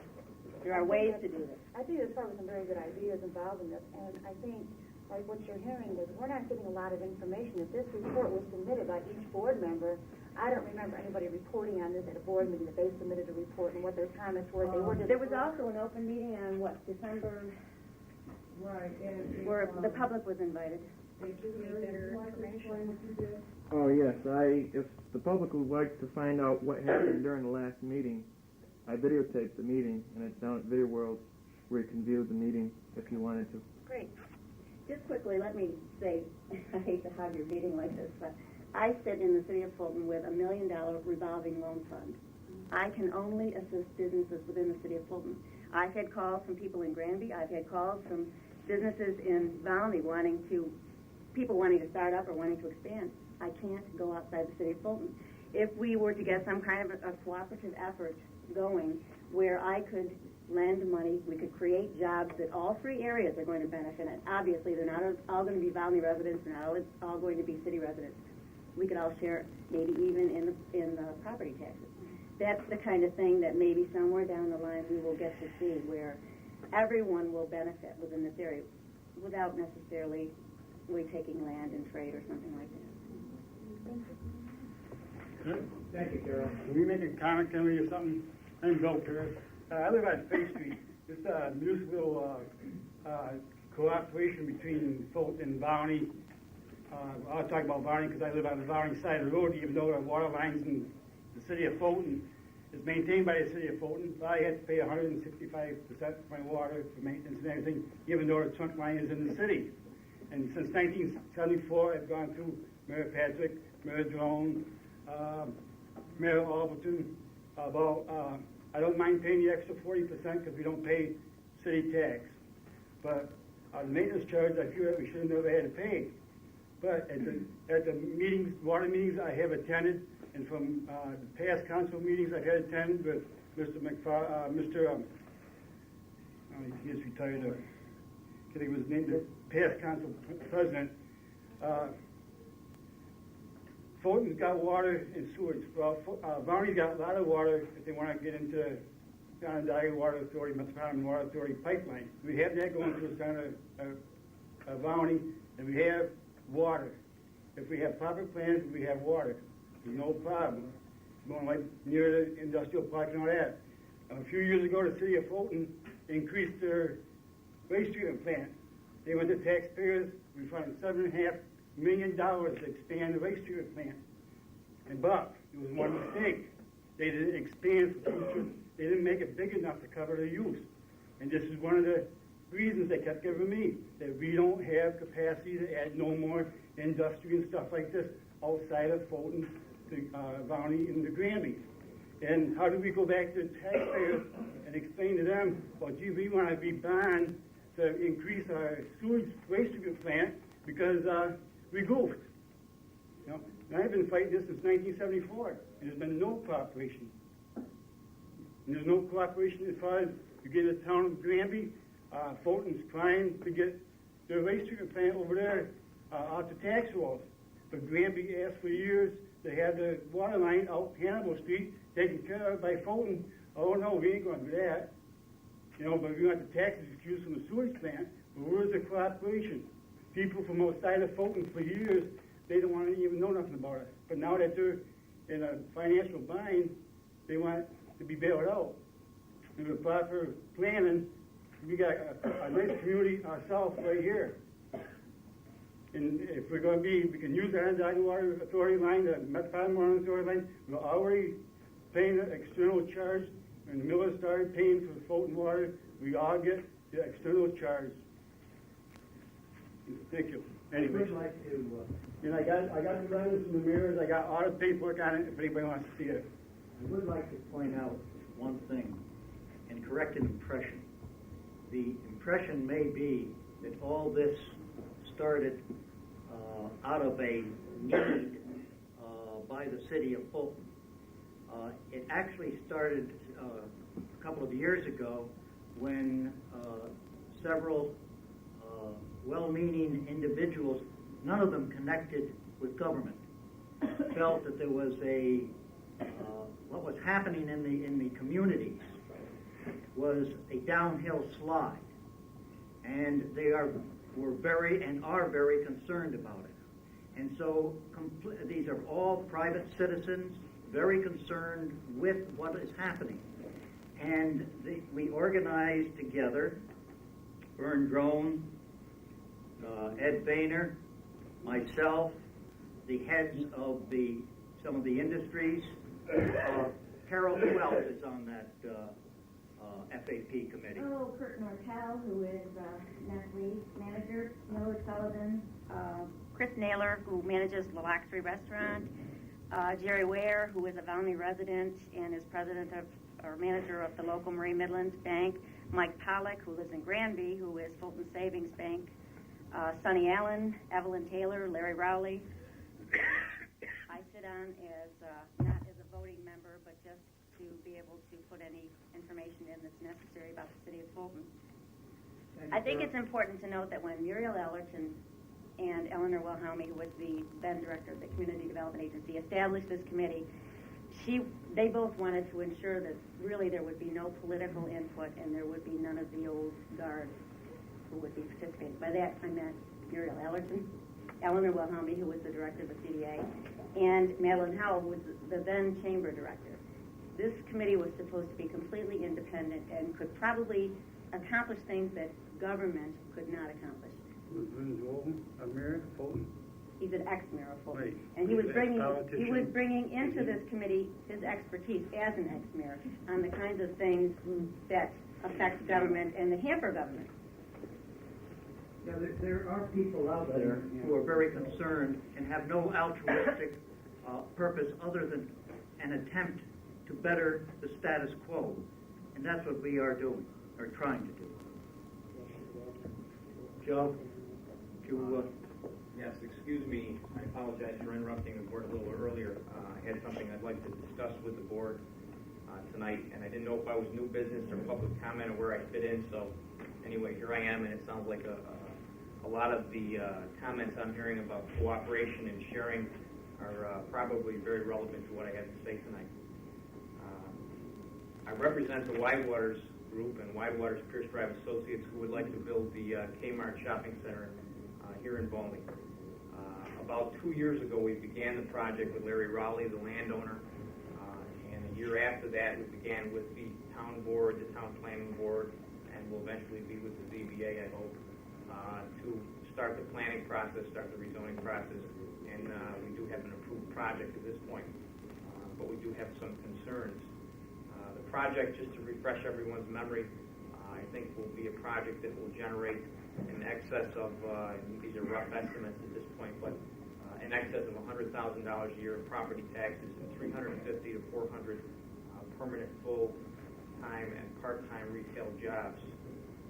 Since we began the plaza, and when we initially started, we looked at the sewer and water that was available to it, and the sewer and water was sufficient to serve the main center, Kmart, the grocer, and the small shops.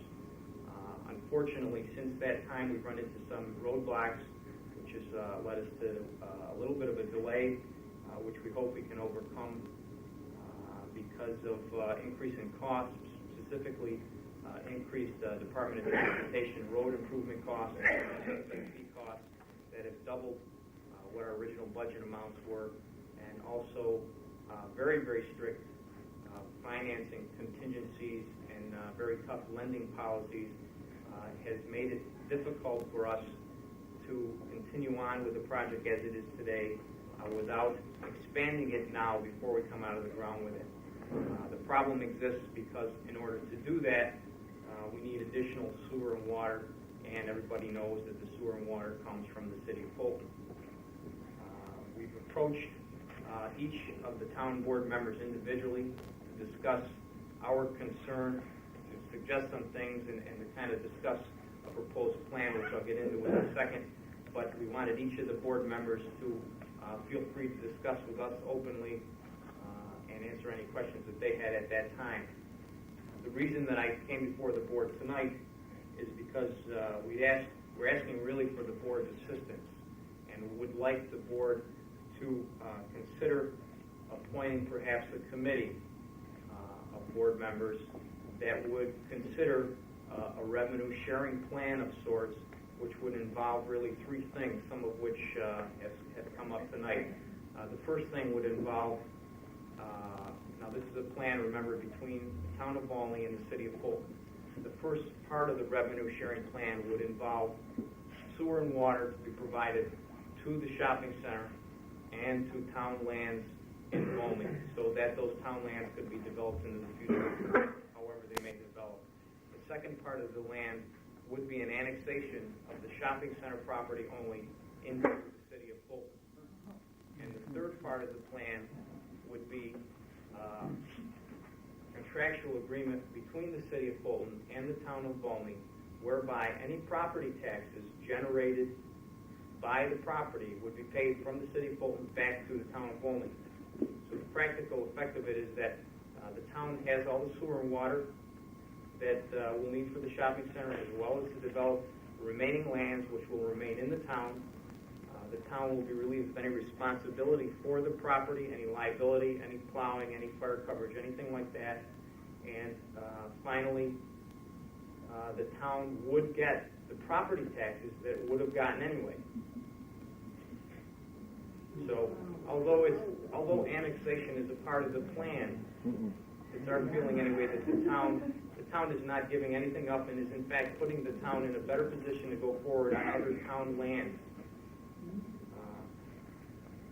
The reason I just proposed this revenue sharing plan in concept tonight is that there are a lot of practical questions and a lot of practical difficulties that will be that need to be worked out along the way.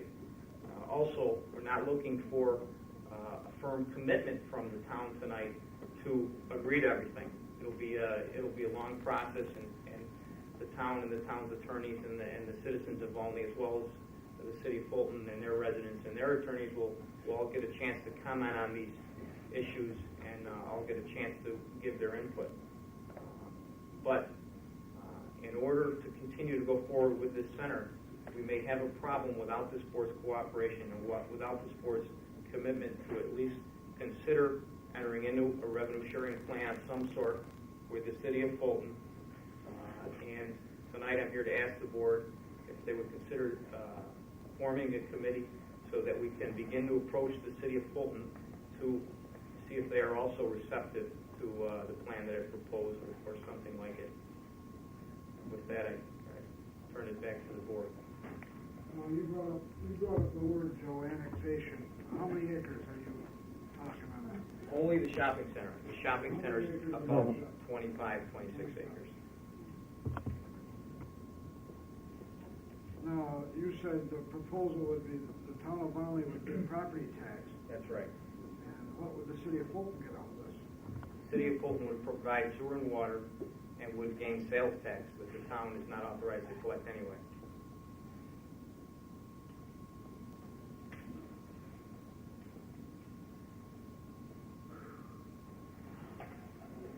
Are we still under public comment?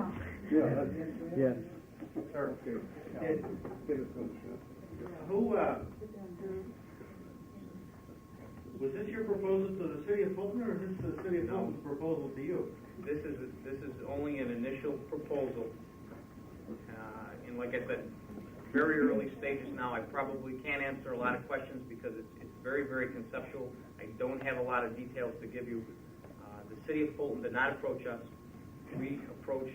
Why did you feel that you had to make this concession to the city of Fulton?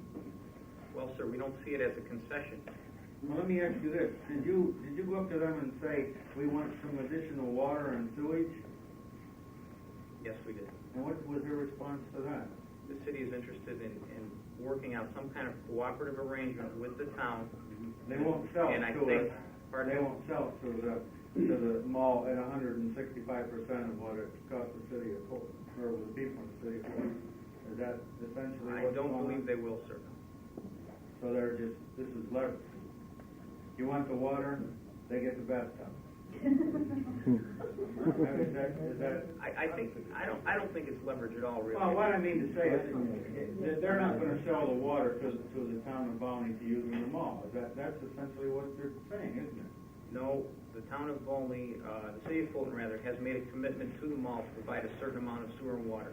But not And what I'm saying as a representative of the developer, that's right, not what I need to expand it. And without that, what happens to the mall? The economic viability of it is potentially in jeopardy. How soon do you need this increased capacity? Immediately. Well, wait a minute, I mean, it's not built. No. How soon are things gonna be to the point that you would need the additional water and sewer? I think we are. I don't mean to answer for Joe, but it is my understanding, Joe, correctly, and that in order to have the whole project go as a project, that the additional capacity is required immediately. If the additional capacity is not available, then the whole project is viably in danger. That's correct. I mean, immediately is the right answer. The project is not existing, but the decision could very easily be made. And you know, I don't mean this as a threat, but it's just at some point it becomes an economic question for us too.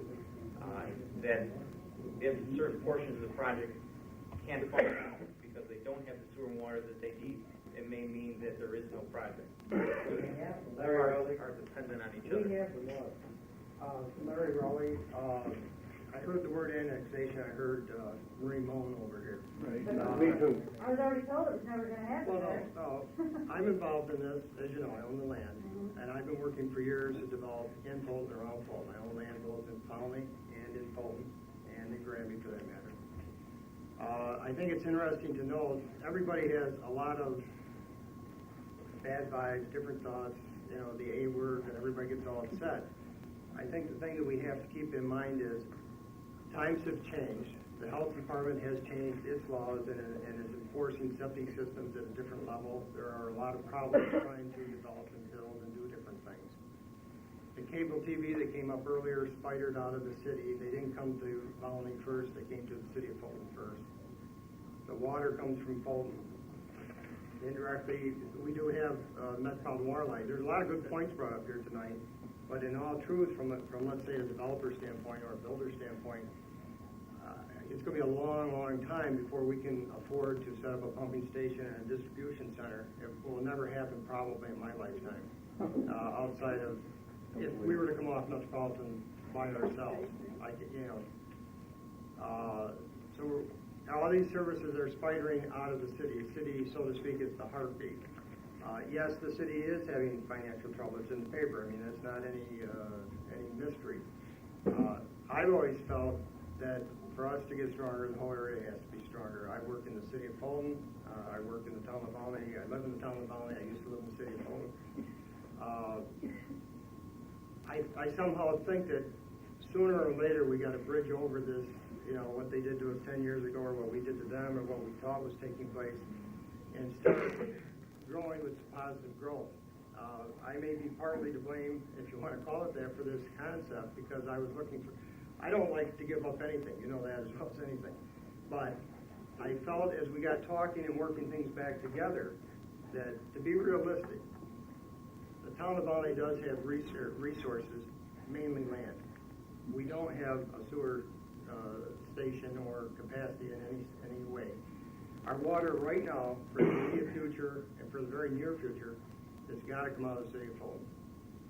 And I don't think that's the big question. I disagree with you, Larry. Okay, how would you disagree? I disagree the water has come out of the city of Fulton. How We are made you? an agreement with Metropolitan Water Board when I was on the board for Sure. so many thousands of gallons a day. Okay, but You're looking for is 650,000 gallons Yes, per day. that's, you're right. okay, it isn't. No, we're entitled to that. Well, wait a minute, That's not my How come question. Miller Brewery got in here without any, well, they would have to annex Miller Brewery to Fulton. Why do we have to annex this Kmart to Fulton? Why? Let me ask you what you object about it.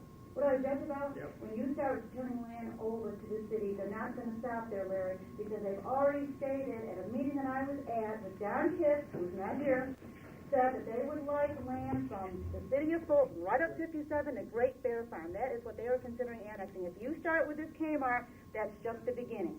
Okay, what are you giving up? I just asked a question. Come on, Larry, all you are, I understand where you're coming from. You're out to make a profit out of business. I understand that. Are You're you- asking the town taxpayers to sacrifice land to the city of They're Fulton. not sacrificing. It's my land, first of all.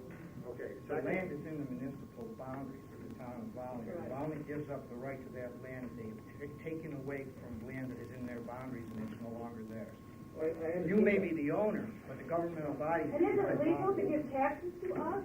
Is that legal? If it's in the city of Fulton, the city of Fulton? Or you're not going to get this beautiful plaza. I say don't, you know, because my taxes aren't going to go down. I mean, if my taxes were going to be cut in half, I'd say, great, let's give them a little bit. My taxes aren't going to go down, you know. I say don't blackmail me, I'll see you later. I'm sorry.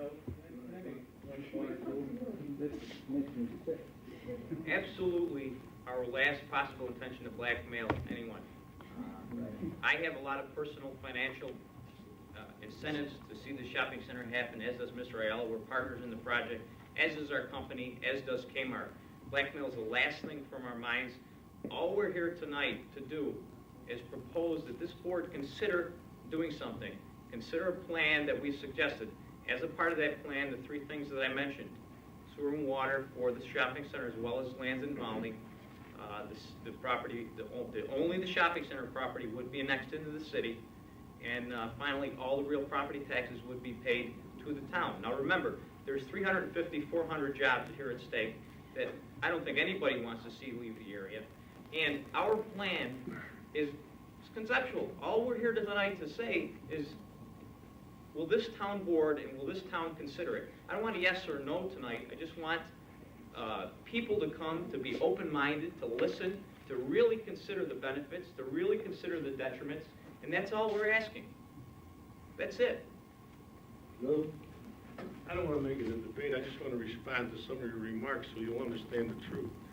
We always said we had enough sewer to build the original portion of the center that we were going to build. We had no plan, as I'm sure the planning board can tell you, for any other addition at that time or in the near future. What caused this to happen is, and if you listen to Mr. Dry, I guess, and it's the truth and we can verify it, the budget of what DOT is costing us for the mitigation to do the work out on that highway and the brake access has doubled, which is hundreds of thousands of dollars, not a couple dollars, hundreds of thousands. We could not predict that. No one could predict what the state was going to charge. No one knew what the state was going to charge. We found out 5 weeks ago what they charged us to work in a year with their review committee. That's number one. Number two, the whole industry has changed. The whole philosophy of the lending institutions, which you can verify with your local banks, the parameters in which we borrow and how we operate have changed. We cannot borrow maybe the dollars we need without having X out here as income. We didn't change a thing. The industry, the lending institution, DOT dictated what we have to do at this point in time. There's no blackmail involved. We want to build a center. It's that simple. We're trying to find a way to accomplish that goal. Period. You have to understand what I'm saying. I'm an engineer myself. Right. And I deal with budgets and all that. And I deal with the nuclear regulatory, I deal with money. And let me tell you, it's more restrictive than the DOT. Well, I would love to be able to deal with the DOT. And I'm not going to stand here and argue with it. I'm saying it's not money. To these people here, we sat here and we listened to these people up here on this board get asked a question point blank. You know, what are your expectations and what will you do if the subject of any annexation comes up? And we went down, kabink, kabink, kabink, kabink, 5 of them, and they said we won't consider it. Now what you're doing is you're putting pressure on all of us and those people there to talk about annexation. And I'm just telling you, it just leaves a sour taste in our mouth. I would love to see 300-400 jobs, and I would love to see you get a water line as big as you need and sewer as big as you need. But let me tell you, if you can't plan to have... You know that if you know what you're talking about. You can't plan what DOT will charge you. I know you got to know that. Because that process of breaking access took us 12 months. No one in the regional office knew. It didn't until it went to the state. And then it's such a secretive process of how they determine what that cost is. This is one of the few times that someone's even been able to break access off a state highway, if you understand how that process works. Okay, let me just... You're talking about access to a state highway on one side, but what you're here for is water lines and sewer. What's the difference? The connection is what it costs us to accomplish that goal. To have that access has doubled the budget, number one. Okay, it's doubled the budget alone. So it's a money thing, it's not the size of a line or a sewer. Let me finish. On the other hand, in conjunction with that, the parameters in which the lenders let us borrow money for these centers have changed. I'm sure you see people going broke. I'm sure you're seeing banks taking repossession of property, and they've had it there. So they've changed the parameters and really strictened them up. In order to make the project viable so we can even do it, we need more water and sewer. Now, we didn't know that before. We came with a plan to build the center that we started. We can still build that, but we can't make it viable without the addition that we need now for the lenders. We haven't changed a thing. I'm sympathetic for you, and I would love to see it go. But don't ask us, it's hard for us to talk annexation because we've been through it and through it and through it. And it'll work. So we accomplish our goal. You have a center you can have if that's part Right, of the and goal. you started a precedent, and then down 57 and out 481 we're done. I want to back and forth to continue. Vern. Vern Gould. Well, for one thing, this belongs with the planning board, not here.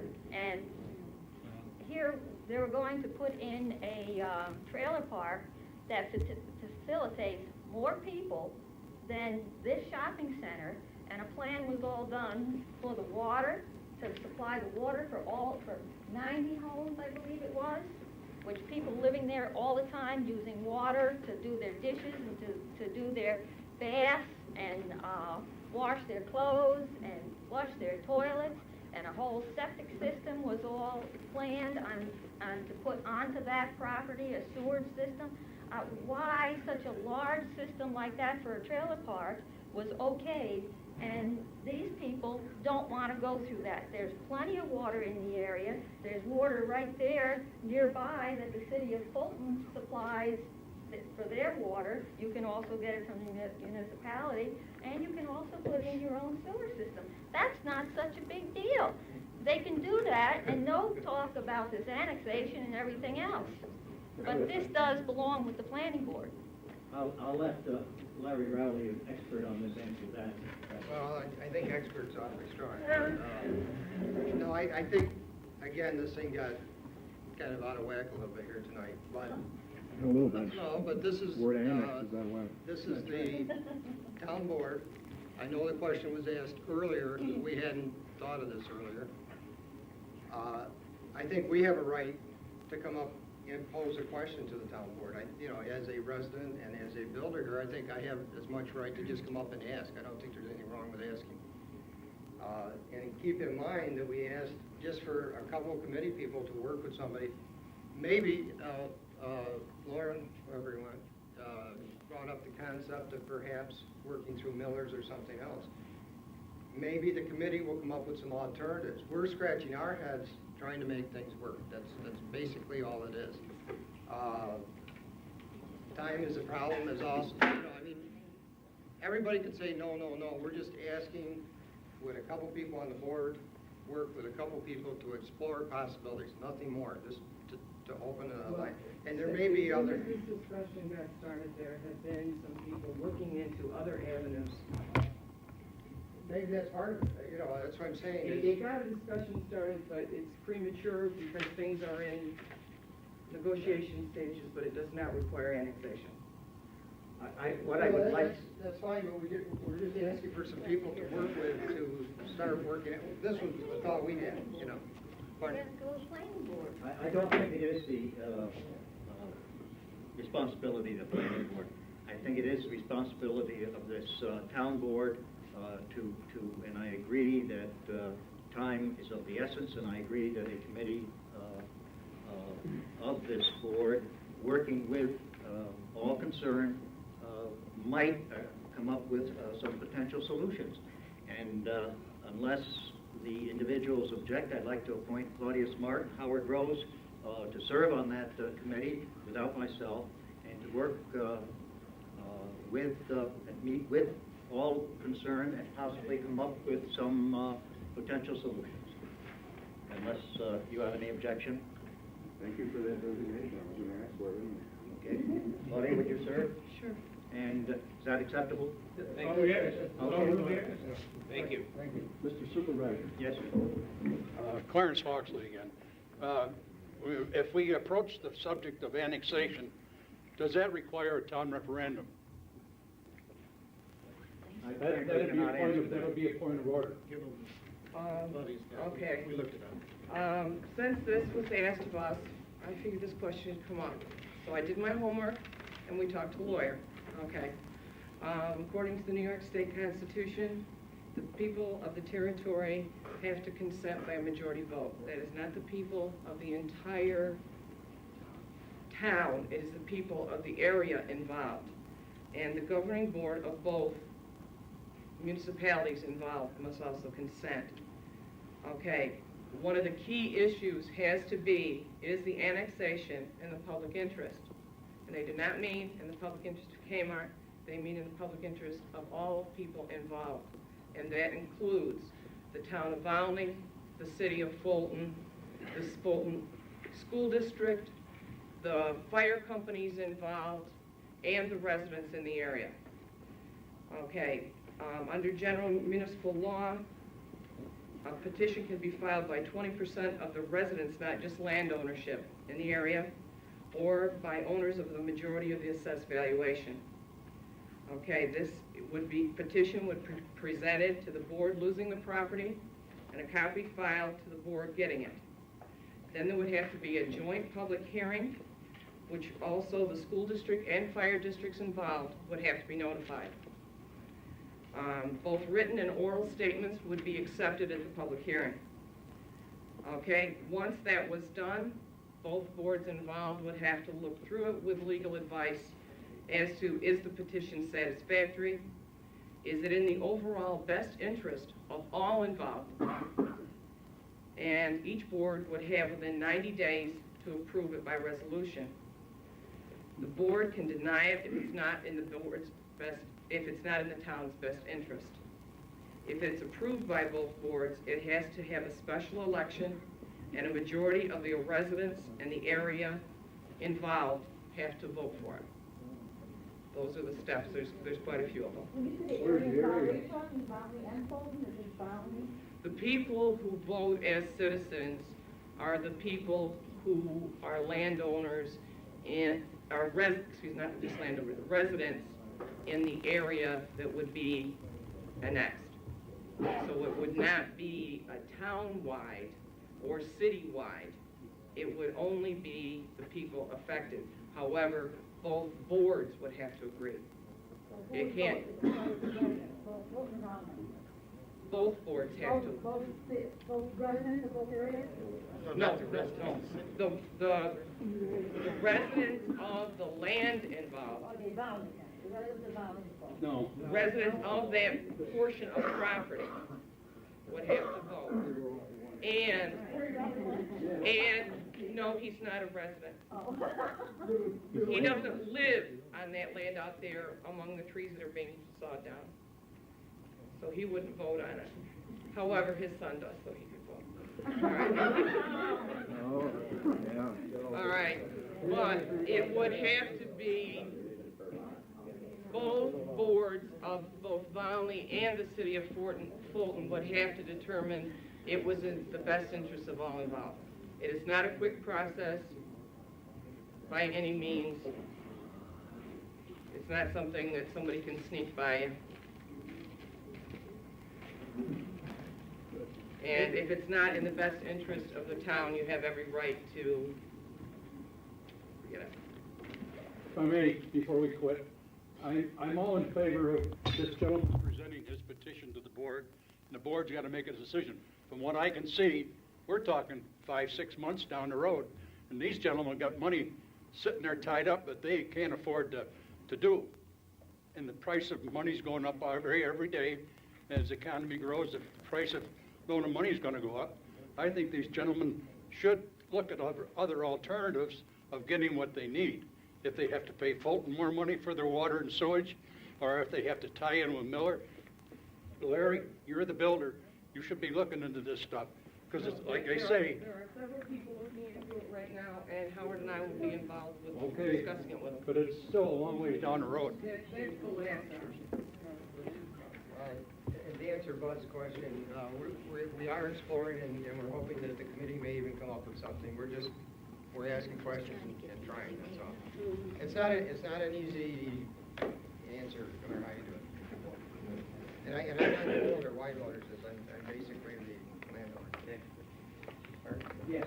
I'm Mildred Hackett, and of course you know that rumors always run rampant, but I'd like to know what the latest rumors are about the distension between some of the members of the board and some of those in Fulton, and it seems though someone said in anger, well then we'll build our own sewage disposal plant in Volney, and I hope none of you are entertaining anything like that, because I don't think the people in Volney can afford it.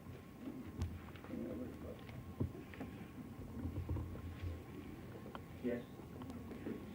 Barbara McEwen, when you speaking about majority, Claudia, what is the majority, and how many houses are we talking about around that area?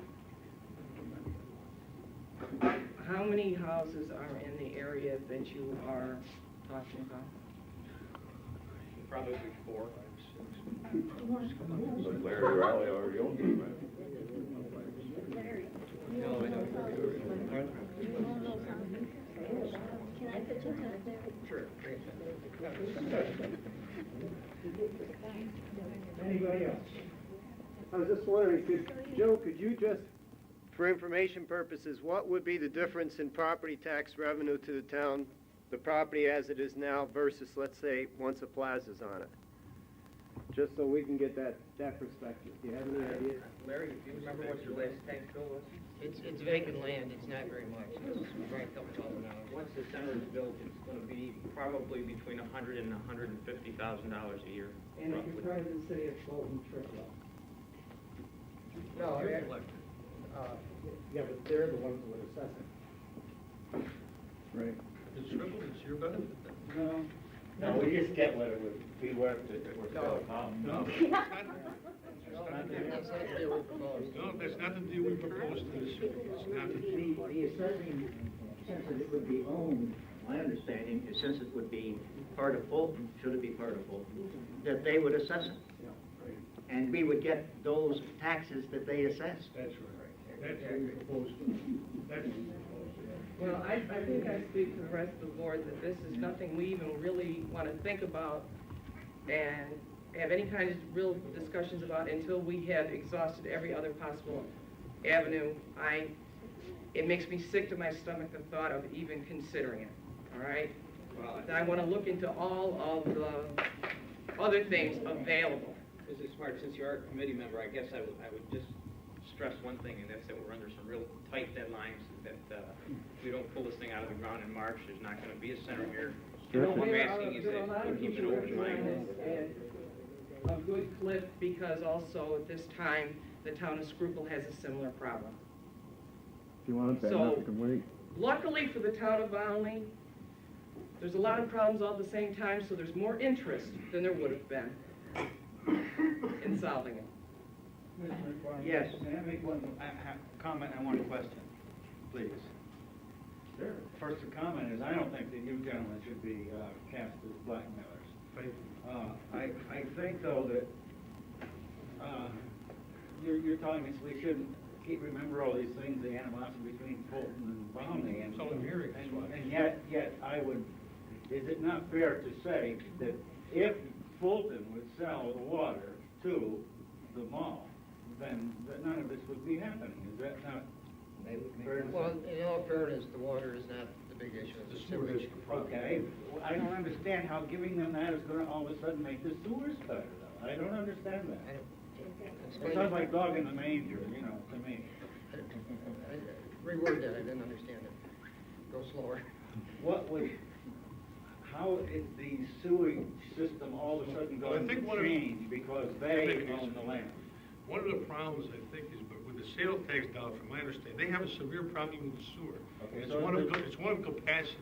It's not the capacity of the plant that's the problem, it's the infiltration to the lines that keeps the plant at capacity or over it, and when it runoffs and when it rains, okay? My understanding is a lot of these dollars will go to stop the infiltration, so the capacity is there to continue for growth. So they're doing this as a commercial. I can't tell you that's what'll happen, I'm telling you what I think the problem is and why.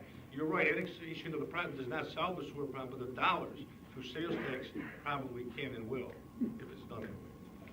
And there's another minor point here that I just want to bring up. Again, we're just trying to come up with some way to make things work. I have an additional 40 acres around the project, and every time I build a project in Volney, those of you who have lived here, you've seen them. I have to go back and negotiate with the city and work out the water and sewer, and it's always a difficult process at best. Part of this deal was that, if we could somehow come up with some working relationship, part of the deal was that they would extend water and sewer for that other 40 acres, of which remains in the town, which is industrial land, which, first off, maybe I'm not that smart. My thought was it's great. We end up with the tax money. We would have some sewer and water to continue this other 40 acres. That 40 acres was clearly not part of the deal.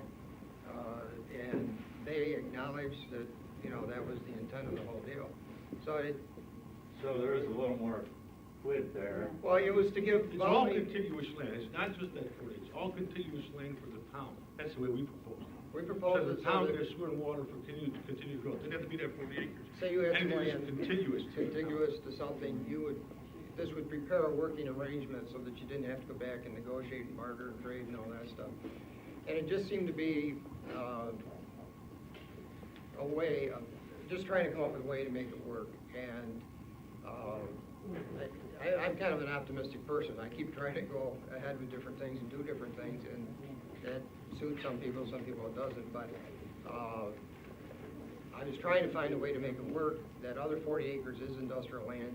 It is adjacent. It is in the town of Volney. It was not part of this plan at all. It was part of the plan to be available for sewer and water, which was presented. So I met the thought was that, you know, right now, no matter how you cut it, we gotta have sewer for these projects, and the other problem is with a well or something of that nature, we can't meet fire flow unless you have a massive system. It's very hard to have an infrastructure for a small setup like that to provide the services.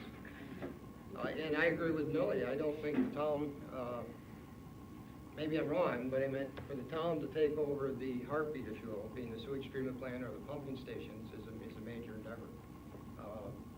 It seems like, you mentioned earlier, some middle ground somewhere. It seems like somehow maybe there's a method to make things start to work that way. That's all. I don't think we need to do some of that heavy infrastructure thing if we can make things work somehow. Larry, can I ask, how do you get the sewer for all the other houses that you're doing? How does the city just give you that? I went to the city many years ago. I've had an awful hard time getting Glen 2 off the ground. Back in '85, I went to the city for sewer and water and was granted sewer and water, and I came back here and the proposals that you saw tonight are kind of boilerplate. The town allowed me to, in a resolution back then, to build a water and sewer thing, pending I get the water and sewer from the city. It's kind of chicken and egg. I had to go to the city and get the sewer and water and all that stuff. That was granted way back in '85, and the city is honoring that agreement. And this is the hard part about developing something. It's like you have to have all, I don't care if it's a small housing tract or Kmart or whatever. You need this, you need that, you have to go to the health department. It's kind of hard. You go here to this board and you get what you can, and then you go to that board and get their approval, and you keep going back and forth. But I have a resolution from the city granting me that, and I think the resolution dates way back into '85, '86 or something from the city of Fulton. And they have acknowledged that they've reserved that much capacity for me there. There are and were no trade-offs there, to answer your earlier questions. It was simply at that time, and keep in mind residential is a very minimal situation. Doesn't use that much. No, I'm just saying it wasn't, it's just that the sewers... They tell you the water for Glen, why don't they tell you the water for... Well, I think it's simply that the city's got problems, we all got problems, we're just trying to make it work, and it seemed like a win-win situation in that we wouldn't be giving up any taxes or anything. We still have the revenue, have no responsibility. The town cannot charge sales tax, but the city can. It just, you know, on the face value, I thought it was a great idea. It seemed to be a win-win situation, that was all, without building a heavy infrastructure system to go anywhere with it. What is, I believe we've now gained significant revenue by having that metropolitan water line traverse the town, right? I forget how much it is, but there's significant tax dollars involved because we receive property tax income from having that line go through the town. We tap into that line, we then lose that tax revenue. No, that tax revenue went to 86 or 87. It was, we had access to a guaranteed amount of water, but there was a $400,000 payment made over a period of 4 years to the township. We get no tax on that. We get no taxes, and we have already taken so that step. we are guaranteed a capacity of 650,000 gallons per day. Of course, we'd have to pay for it, but I mean, we're guaranteed that it would be there to take. You have to pay for it at Onondaga County's rate. Remember that. Whatever Onondaga County residents are paying, that's what you will pay. The other thing is, it keeps coming up with millers. I think you'll find out millers, the only thing that goes into their waste treatment plant is from the brewery. Their sewage and city water comes out of Fulton. Onondaga Metropolitan Water Line is for production, not drinking. You can check it out, but I think sewer and water comes out of the city. And Onondaga Water Line is for production, and the waste treatment plant is for waste off the brewery only. Reed? I have one suggestion. One of the things he said that he's looking for, a solution to this problem, and the problem seems to be regarding the sewage treatment plant.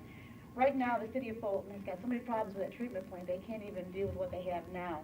Maybe what you should do is maybe take a break in your profit and give some of the money to increase the sewage treatment plant, then you could go ahead and build it, we keep our land, and everybody's happy. I've dealt with you, Larry, you bought my house, I know how tough he is to deal with. But eventually, that's right, and eventually, if you say to Larry, hey, Larry, this is the bottom dollar, you gotta give a little, If he figures he's gonna lose, he'll end up giving in, and maybe that's what you should do, Larry, get a little bit of real profit. There's your solution, everybody wins. Also, I can also say, what have you done for Volney? I have, for years. Oh, Larry, well, haven't made the money you have all around, Larry. Let me just pass on a thought. I'm not ashamed of the projects that we've tried to develop around here, and I've lived here my whole life, and tried very hard to turn out some good projects, And no one is condemning you for doing that. and, you know, but I'm just saying that you have to keep trying, and I come back to the board and try to discuss it, and that's what I'm trying to do. You know, water districts, sewer districts, we've never asked anybody to bond for anything, we pay everything. And again, we're just asking for a committee to look into it, to help us Well, the look into committee it. is up there, has already said they would never consider annexing land over to the city of Fulton. They were all asked that, and they all stated they would not do it. I hope if you do consider it, there's alternative, they can stick with that one comment. There's other alternatives that I do not think these gentlemen are aware of that are being worked on as recently as today. I'd like to, it's 10 o'clock, I'd like to wind this up, unless there, Joe, or Lou, do you have Yeah, I think final comments? is fine. If there's alternatives, our goal is to build a center. That's it, we're not really interested in any other thing. And what we need is help at this point in time from the board. We've asked them to consider, that's the help we need at this point in time. We have that in mind, we'll try to move forward, that's all.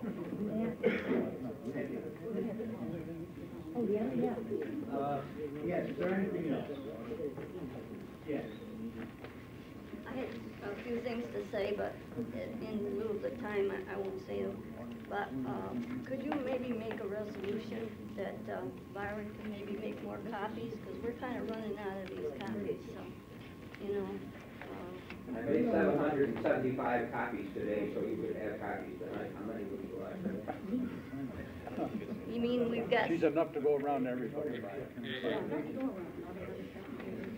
The last time I made 30 copies, and 25 of them sat on the front desk up there. I made 25 tonight. We'll try to anticipate this larger crowd next time. I imagine we'll have one, so there will be more copies. Yes, Randy, I'm sorry, do you have something else? Yeah, I was just going to comment on your resolution about the town hall. As you can tell, we're probably not very happy about the fact that it turned out the way it did. But the Boys, you waived the Boy Scouts giving the money and all. Could you do that to, say, the Bristol Hill Church, seeing that they're a landmark in Volney? They should be a little more under consideration, and I was wondering if maybe you could just waive their fee too, because they really can't afford that. And if you wanted to come to some of the dances and help with the donations, I bet they'd appreciate that too, if you could support it. The Boy Scouts, they don't even need to use the town hall, they have both the church and the Grange today for free. They do use it, right? There were some scheduling difficulties that had to be worked out. Well, what I'm trying to do is, could you do the same for the Bristol Hill Church? That is here, that's the church. When they want to use the town hall.